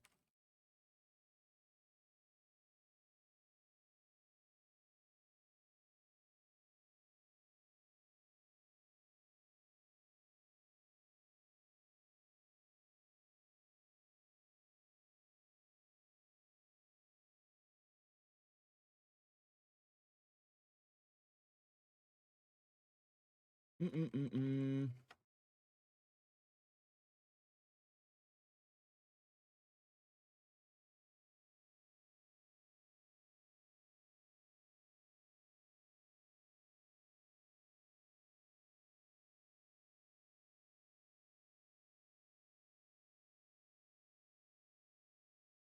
Uh, uh,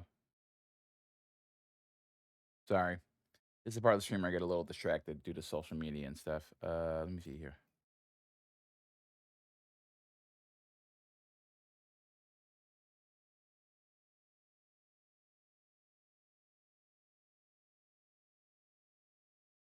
Okay, I gotta respond.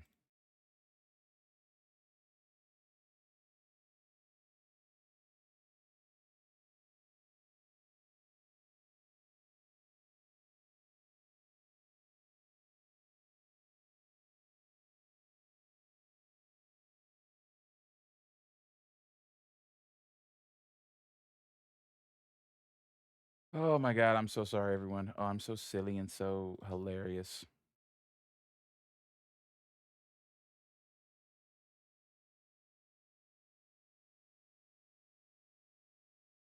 All right, we are back. I had to go do some Twitter stuff, but we're here, y'all. AVK is really gonna jump the shark and become holy shit, dude.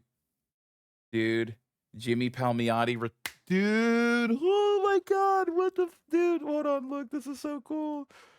Look, this is why I love comic book Twitter. This guy who replied to my tweet wrote this comic and this comic, bro. What? That is so. What the fuck? What the fuck?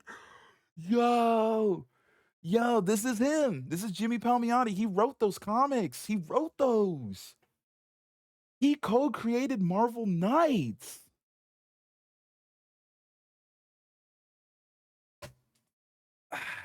Dude, this is the coolest thing that's ever happened to me on Twitter. This is the coolest thing ever.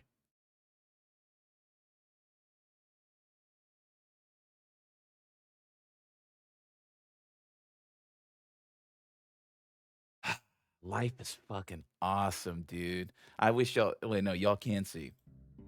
Dude, look at the shit-eating grin I have on my face right now. That is insane. Yo. I'm not gonna lie, I tweeted at Scott Snyder hoping he would reply because I love Scott Snyder, but yo, that's getting bookmarked. Yeah, that's getting bookmarked. That's getting bookmarked. Oh my god. Okay, let's get back to playing. Let's get back to playing the game. Holy shit. That's so cool. I have such a big fucking smile on my face right now. That's so cool. Shout out Jimmy Palmiotti, dude. Y'all go buy a y'all go buy something written by Jimmy Palmiotti, please.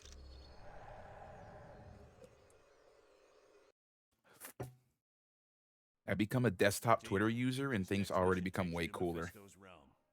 It's an alternate dimension that's filled with fire and brimstone.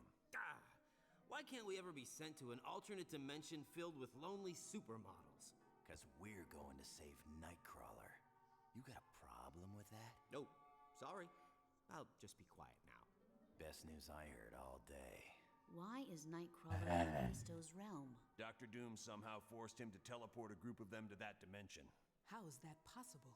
Nightcrawler's abilities were never that strong. They used a device known as a mutant amplifier. It magnified his powers far beyond the norm. What's this amplifier doing to Kurt? We estimate it's overdriven his powers to the point that it's causing physical damage. You have to move fast, or it'll kill him. Do you know why the Masters of Evil are going to this dimension? No. Any knowledge you gain would be helpful. So far, we've been completely in the dark as to what Doom is up to. But Kurt comes first. Risking his life. You got it, bub. I understand, Wolverine. Nightcrawler's safety's the #1 priority. So get moving. Does anyone actually call? Well, of course people do. I think enough time has passed where some people are actually calling Twitter X, but like, excuse me. Arrived in Mephisto's realm, and I will Majority urge of you people to move still haste. have to call it Twitter, right? My power is waning. Just to I piss won't be Elon able off. to protect Nightcrawler much longer. Hold on, Professor Xavier. We'll get to Nightcrawler as fast as possible.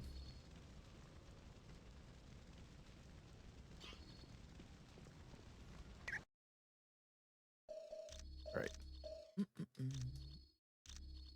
See what else we got. Oh, fucking sticker thing stuck to my stick. Oh, I'm trying to sign in. It's not letting me. 5 seconds, y'all. I think I've been saying that. Dude, I hate that I made that fucking comic book account and don't even touch it. That's like the 80th time I tried to do that, but I have to remember, I hate comic book Twitter. It's full of the most like self-righteous, obnoxious people like to ever fucking open a comic book and read them. Like, I hate comic book Twitter. It's terrible. I recommend nobody get in the comic book Twitter. If you actually like comic books, please do not fucking get in the comic book Twitter. Comic book Twitter.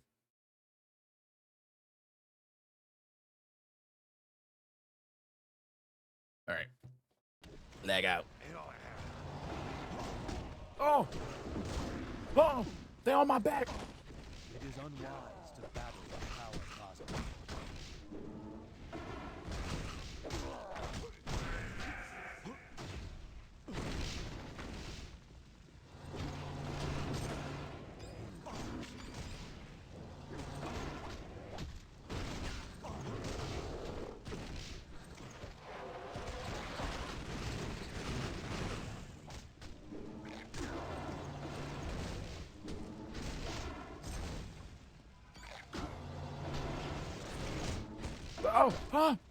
Get off of me! Those guys will like possess you, by the way.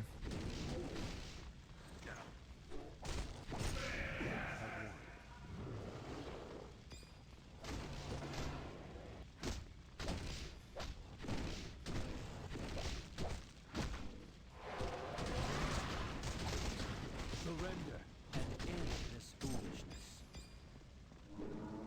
Die. I kind of like playing the healer of the team. I feel like, oh, dude, we should play some rivals. I kind of want to play some rivals. Yeah, let's go on rivals. Let's save and let's hop. Well, I already saved. Didn't I save? Did I save Mephisto? I did. Okay. Let's I want to get on Rivals. We're gonna do a swap. I want to play some Rivals. We got another level done on Ultimate Alliance today, which is pretty good.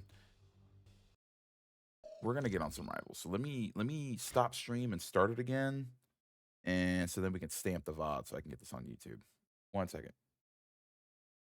Well, let me see. All right.